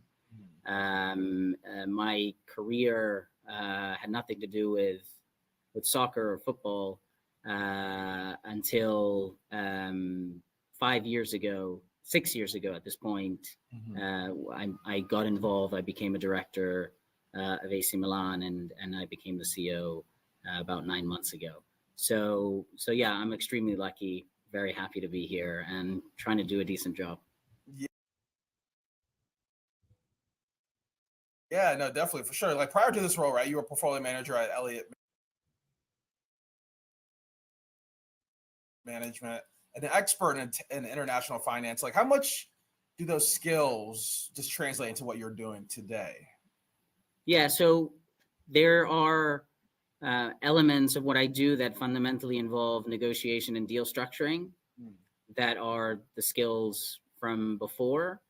And also, as I said, I was a director for a few years before I took this role. I was a very involved director, or as probably my predecessor would say, a bit too annoying director. So I look. Gazidis, is that who he's talking about? His predecessor was Gazidis, right? Or is he talking about Maldini? I learned from him, and I learned from my colleagues, and I came here somewhat prepared enough. Yeah, no, definitely, for sure. And obviously, Bruh, you don't know if you're prepared, bruh? What? I mean, I get you. You're being humble. I get it, but AC Milan's got even more mainstream now, getting the attention of American soccer fans once again with the recent signing of Christian Pulisic, aka Captain America. Like, what media impact has his arrival just had on the business side from what you've seen, just in this recent time? Yeah. So first of all, I important to say this: we signed Christian because he's an amazing player, and we really needed a guy like him, and we think he's really going to make. Listen to this question again. Important to say this: we signed. We're prepared enough. Yeah, no, definitely, for sure. And obviously, AC Milan's got even more mainstream now, getting the attention of American soccer fans once again with the recent signing of Christian Pulisic, aka Captain America. Like, what media impact has his arrival just had on the business side? What media impact has his arrival made on the business side? Come on, Furlani, stop. No, we signed him because I can't do this, guys. I can't do this anymore. I can't do this shit.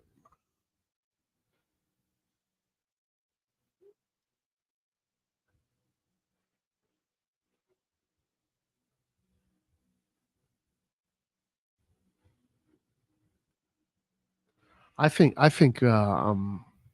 Side from what you've seen, just in this recent time.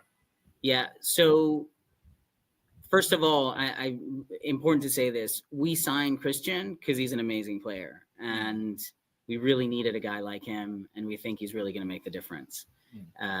So that's the main reason why we signed him. Now, obviously, as you say, he's one of the best players in the U.S. national team. He's on our team, so I would say the best player. And America, has really noticed that we signed him. So we've seen a bit of an explosion in kind of the numbers from an e-commerce perspective, from the numbers of jerseys sold in America. There you go. Okay, now he's being honest. 90% of the jerseys we've sold in America since his signing are Pulisic 11. And this is what Gazidis was there to do, right? To improve financial standings of a team. So it's a really big effect. And I think, look, more is going to come. And look, we're very lucky to have him, most importantly, because he's a great player, but also because he will help us in being more relevant in the States. Yeah, no, definitely, right? Because, as your role as CEO, right, obviously he brings a lot to the pitch, but, how much, do you just look forward to the chance of leveraging that stardom in the States, right? You guys obviously doing the U.S. tour and, the drive business in this market seems like a nice play, potentially. Yeah, don't call it a play. I don't want to make it sound like we signed him because we wanted to get a Yeah. Listen, look, this. Yeah, come on, stop Furlani. Everybody knows. Look, the interviewer is doing a good job. Like, he's not being, he's not being played a fool.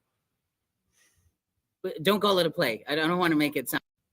Or the drive business in this market seems like. Like, answer the question. He's asking the business. Stop. Just fucking answer the question. We know that's why we signed Pulisic. We know. Answer the question. Stop trying to drive around it. Like a nice play, potentially. Yeah, don't call it a play. I don't want to make it sound like we signed him because we wanted to get additional commercial revenues in the States. But you're right. Look, he's a great guy. He's very well known, and certainly, like, when we come to the States with him, it's kind of a big thing, right? Right. So that's a nice little additional tweak and additional benefit. Yeah. But I'll say it again. He's great at playing soccer, so that's reason number one why he's here. Right. On the pitch, right? Definitely, for sure. And obviously, I'm based here in New York right now. Obviously, the New York Yankees, a big global brand. They bought a stake in the club, through parent company Redbird last summer. How would you assess that partnership 1 year in, and how much has that just boosted the brand of the club? So the Yankees are, as you say, they're a shareholder in the club. They've been great so far. What we did, the first thing we did was through the Yankees, we started distributing AC Milan content on the Yes Network. The other thing we did is we started integrating our merchandising and retailing to do this like a joint collab in retail. So this and look, the world is our oyster to a certain extent in terms of what we can do with them. Let's talk about football here. Look, a nice little marriage there. You know, regular Serie A broadcast on the Yes Network. Well, you'd have to ask Serie A because they kind of own the rights, and so we're actually in the middle of a process to sell Serie A rights for what they call the next cycle. So starting not this coming season, but the fall. Redbird Capital, the parent company, has invested in a number of content and production companies from Spring Hill to Skydance. Like with their expertise, right, Giorgio, like in storytelling and sports and entertainment overall, like where can we see that being applied with AC Milan? Like, is there a documentary coming out soon, or is there, you know, where can we see that being applied? Could be. So what I'd say is, and I don't care about any of this. I really don't. I'm sorry, guys. I don't care about winning I want to win on the field. This whole thing about us being great with the merchandise and blah, blah, blah, blah, blah, to me is being used like a cop-out. It's a cop-out. And sure, I'm happy Milan is doing good and all of this stuff, but I did not become a Milan supporter because of this, okay?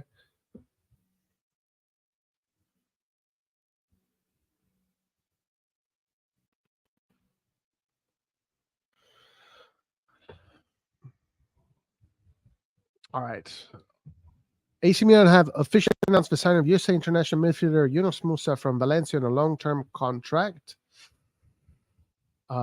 He was born in New York. Musa came through the Arsenal Academy before transferring to Valencia for the Spaniards. That's a good academy. He played one season with the B team before being promoted to the senior side. He made his debut in September 2020, eventually making 108 appearances and netting 5 goals. Woo! Big numbers. He has also earned 27 appearances with the USA national team, with whom he won 2 CONCACAF Nation League titles. Not bad. It was also confirmed by, that's why he's got good numbers. So USA won those titles. Okay, I see. It was also confirmed by the club that Musa will wear the number 80 shirt after some earlier confusion arose based on signatures. He becomes the 8th signing of the summer after Luca Romero, Sportiello, Ruben Loftus-Cheek, Christian Pulisic, Tijani Reindeers, Noah Okafor, and Samuel Chukwueze. Sign a contract until June 30th, 2028. 5-year contract.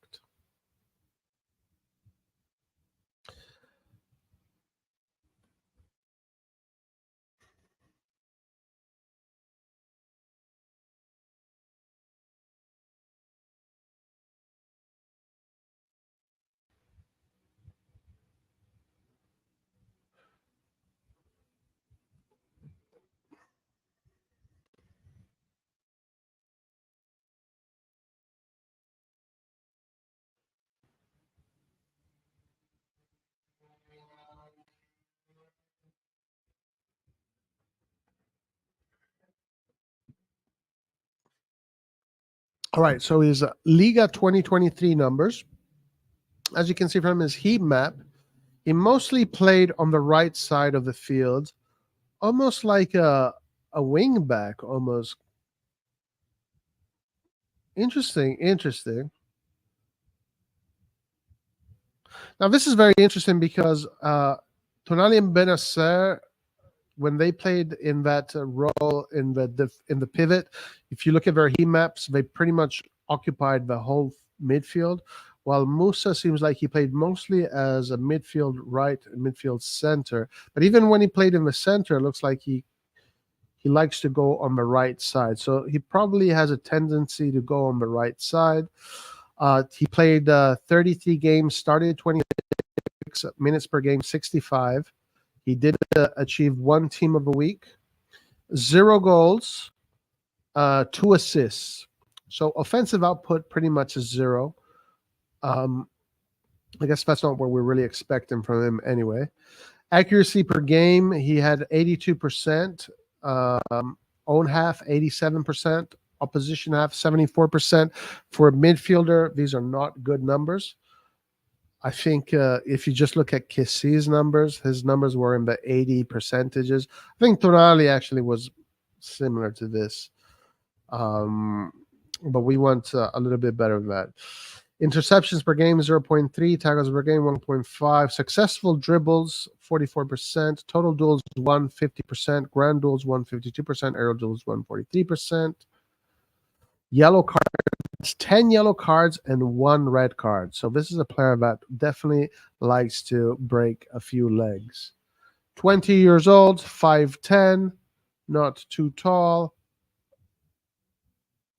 So they talk a lot about his performances with the US.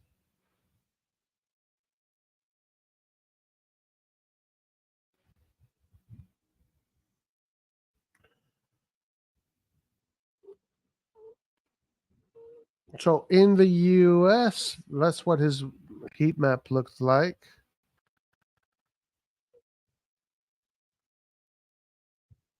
Huh.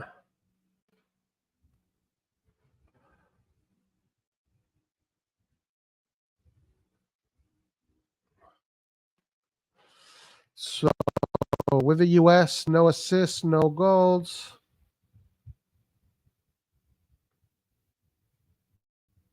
Accuracy per game, more or less the same. More or less the same stats. Player value 18 million. Let's compare this to Tonali since he is the Tonali replacement.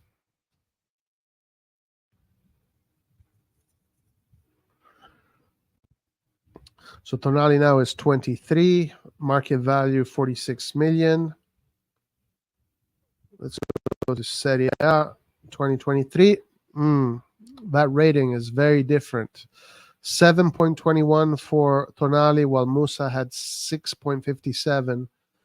And as you can see, Tonali occupies the whole midfield pretty much.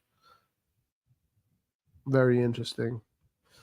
Total play 34. Tonali, another player that never got injured. Started 30, 80 per game. Scored 2 goals, 7 assists. Wow. Tonali had 7 assists and 2 goals. So 9 goal contributions from the midfield. That's very good for essentially a defensive midfielder. That's very good for a defensive midfielder. What are we talking about here? Yeah, so as I thought, opposition half, 68%. His possession in the opposition half wasn't exceptional, but own half, 90%. Accuracy per game, 81%. Total duels, 158%. Ground duels, 161%. Wow. Wow. Oh, wait. Oh, guys, I almost forgot. I'm supposed to be super optimistic, super positive. Super optimistic, super positive. I mean, why didn't Newcastle just get Musa instead of Tonali?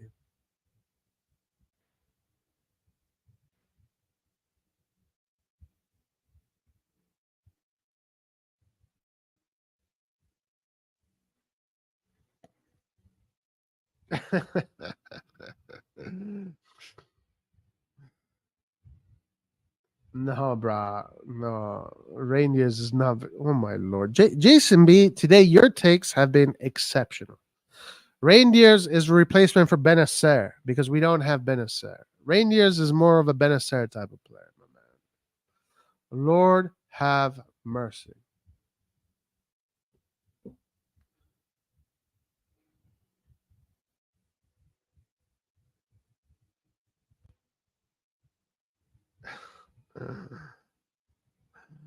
This guy's funny. Moncada is watching PSV Feyenoord today for Jimenez and Sangare being watched. Look at the formation of Valencia.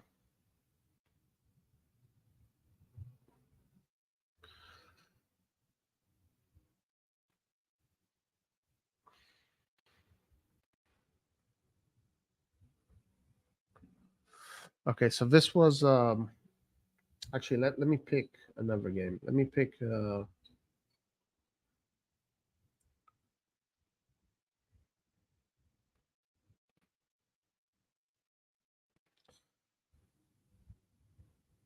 let's get this game here. He got a 7.0. Oh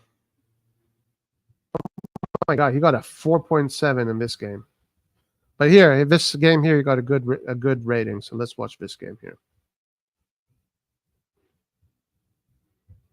Come on, bitch, go.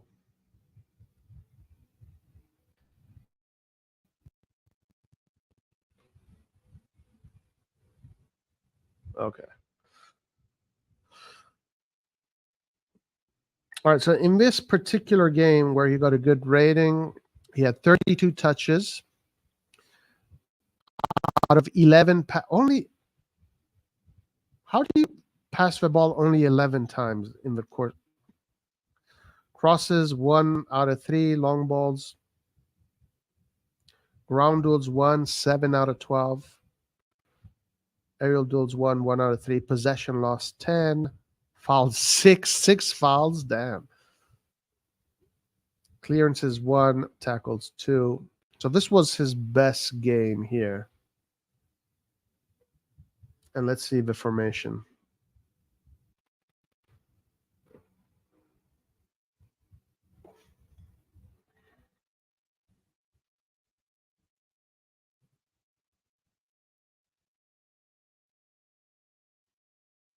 Guys, I can't believe Tonali had 9 goal contributions as a defensive midfielder. Holy shit. Oh, Musa played here on the right.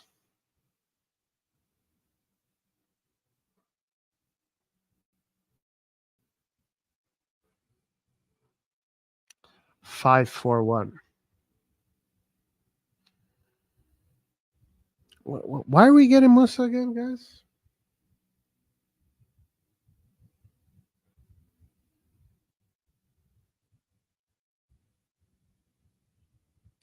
Okay, Valencia, Real Madrid. He got a yellow card. He got a 6.5 here.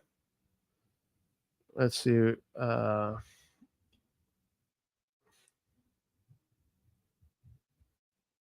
Couldn't we just kept Tonali, guys? Well, like, for heaven's sake, couldn't we have just fucking kept Tonali? All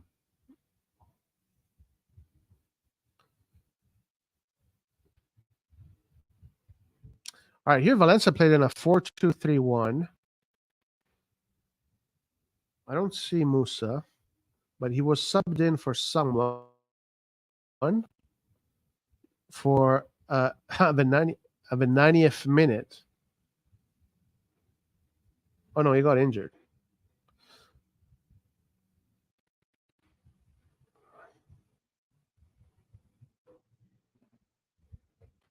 Okay, I think there was some kind of weird changes here.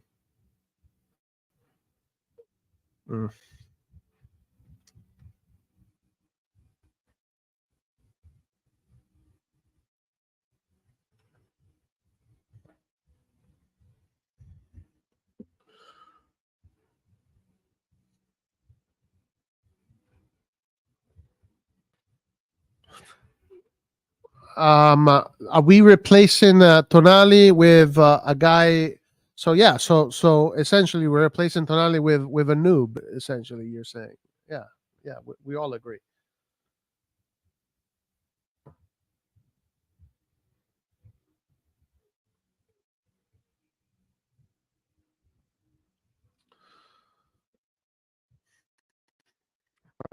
All right, so you guys want to see Tonali at the age of 20?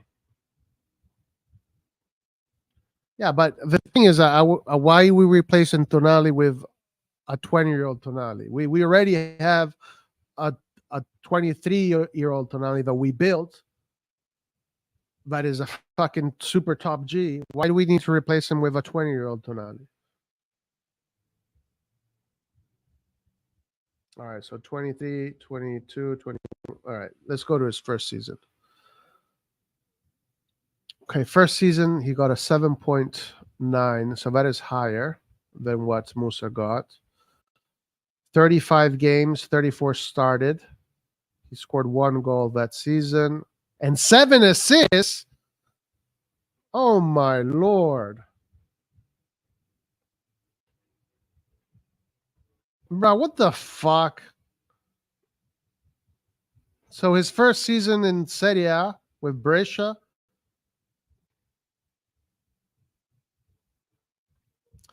Accuracy per game, 76%. Own half, 85. Opposition half, 64. That's always been pretty low. Successful dribbled, 78%. Total duels, 152, 54.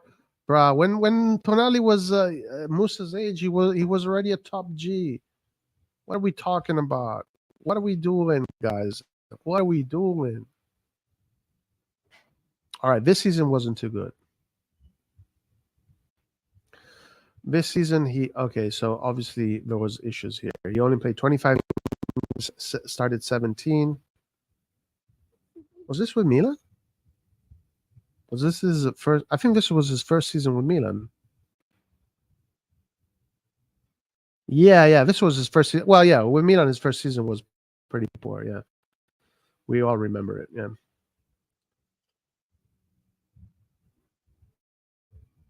And then his second season with Milan, he won the Scudetto and he had a super season. Yeah, 7.20. And he had 5 goals, no assists, but some of those goals were key goals. Look at his total duels, 155%. Ground duels, 57. Successful dribbles, 67%.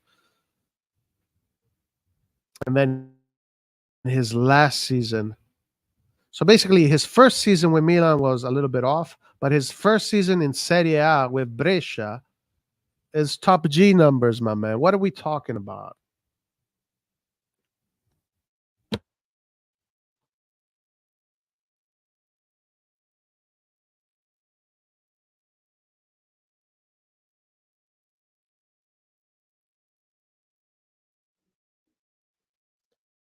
Why did we sell this guy?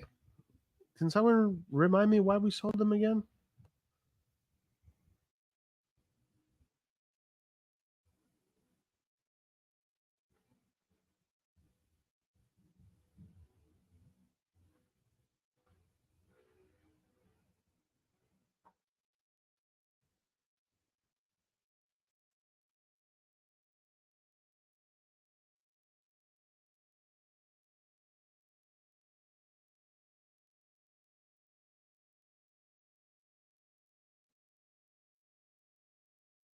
Make Milan Italian again.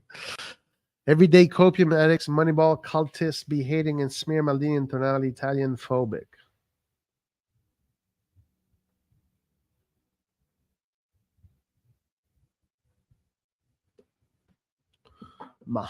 Mystery. This is a mystery to me. Mystery.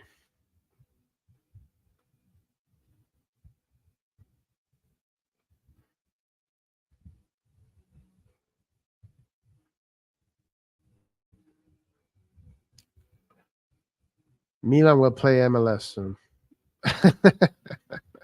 Fuck Italians and Serie A.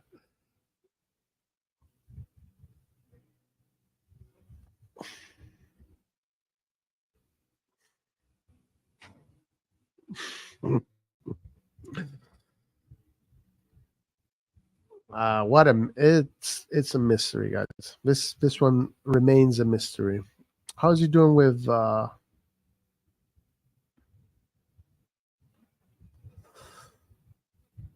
how is he doing? Nothing with I guess no.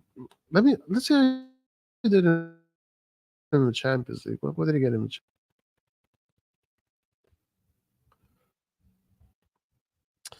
Champions League? He got a 7.8. Not bad. 0 goals, 2 assists. Okay, so between the Champions League and the Serie A, as a defensive midfielder, 11 goal contribution. That's really good for a defensive midfielder. 11 goal contribution.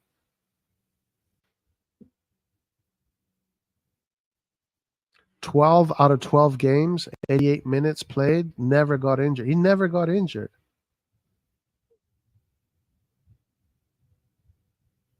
Total duels won 49%, more difficult in Europe, huh? Successful dribbles 56%, 49. Ground duels 53%. This here always is low. 62% accuracy opposition half.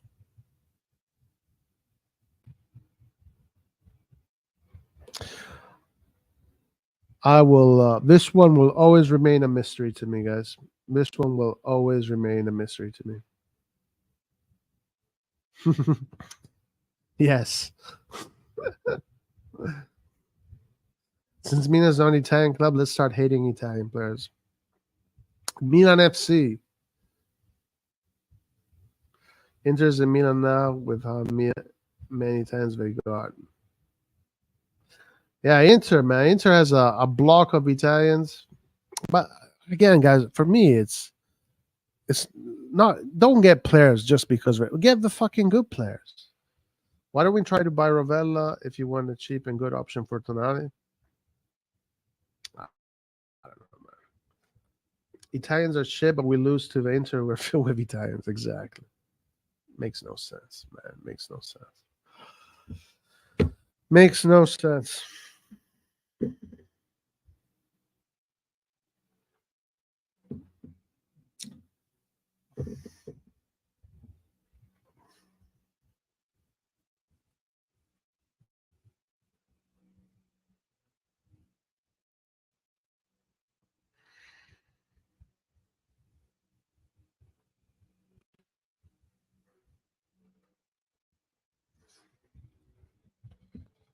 Rangers.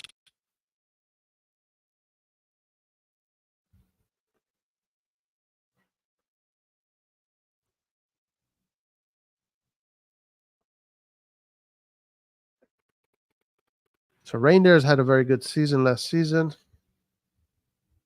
732.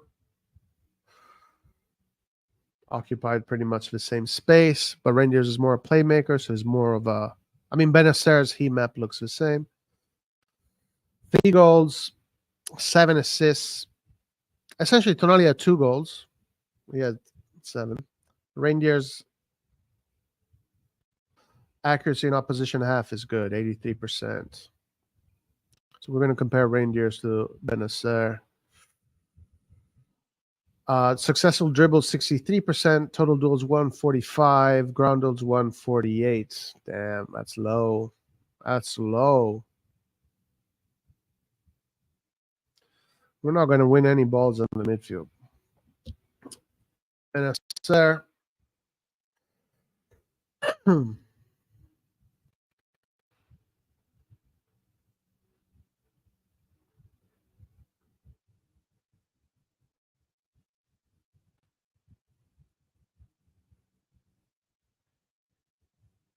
Benacer also 25.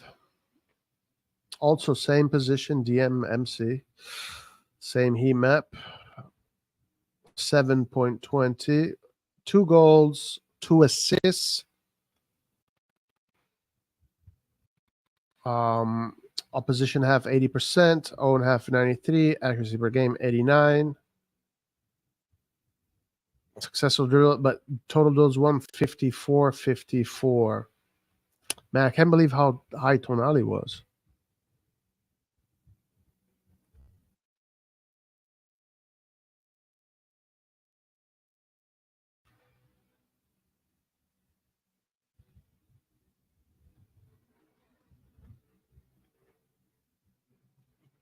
$58.61.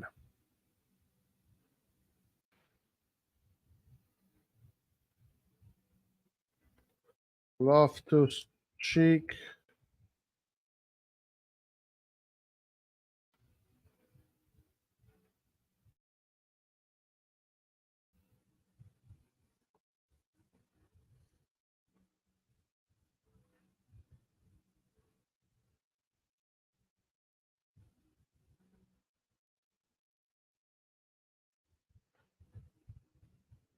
Come on.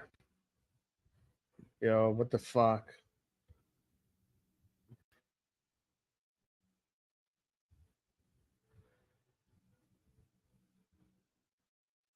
$27. He becomes 28 next year. Last year he finished 6.73. No goals, 1 assist. Oh my lord. Out of 25 games, 19 played with no goals, 1 assist. Oh mamma mia. Okay, these are decent stats. 89, 88, 86. Opposition half, 86%. Okay, all right. Not bad. Ground rules 156, 59.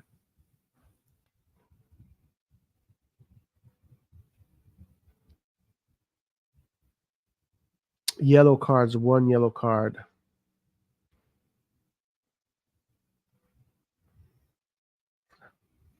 So I guess Loftus-Cheek has to win the balls in the midfield.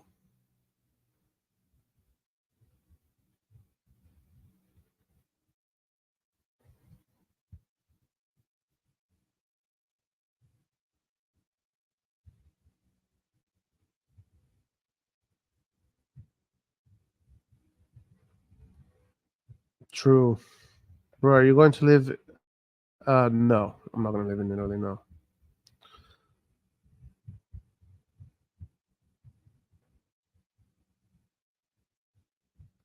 True.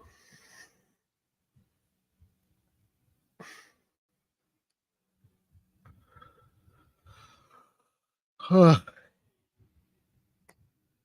right. Everybody, I'm out for today. Thank you, everybody, for joining us. We'll see you next time, guys. Let's see what the Mercato brings. We got a few friendlies coming up. Who will be our enforcers? I don't know. I have no idea.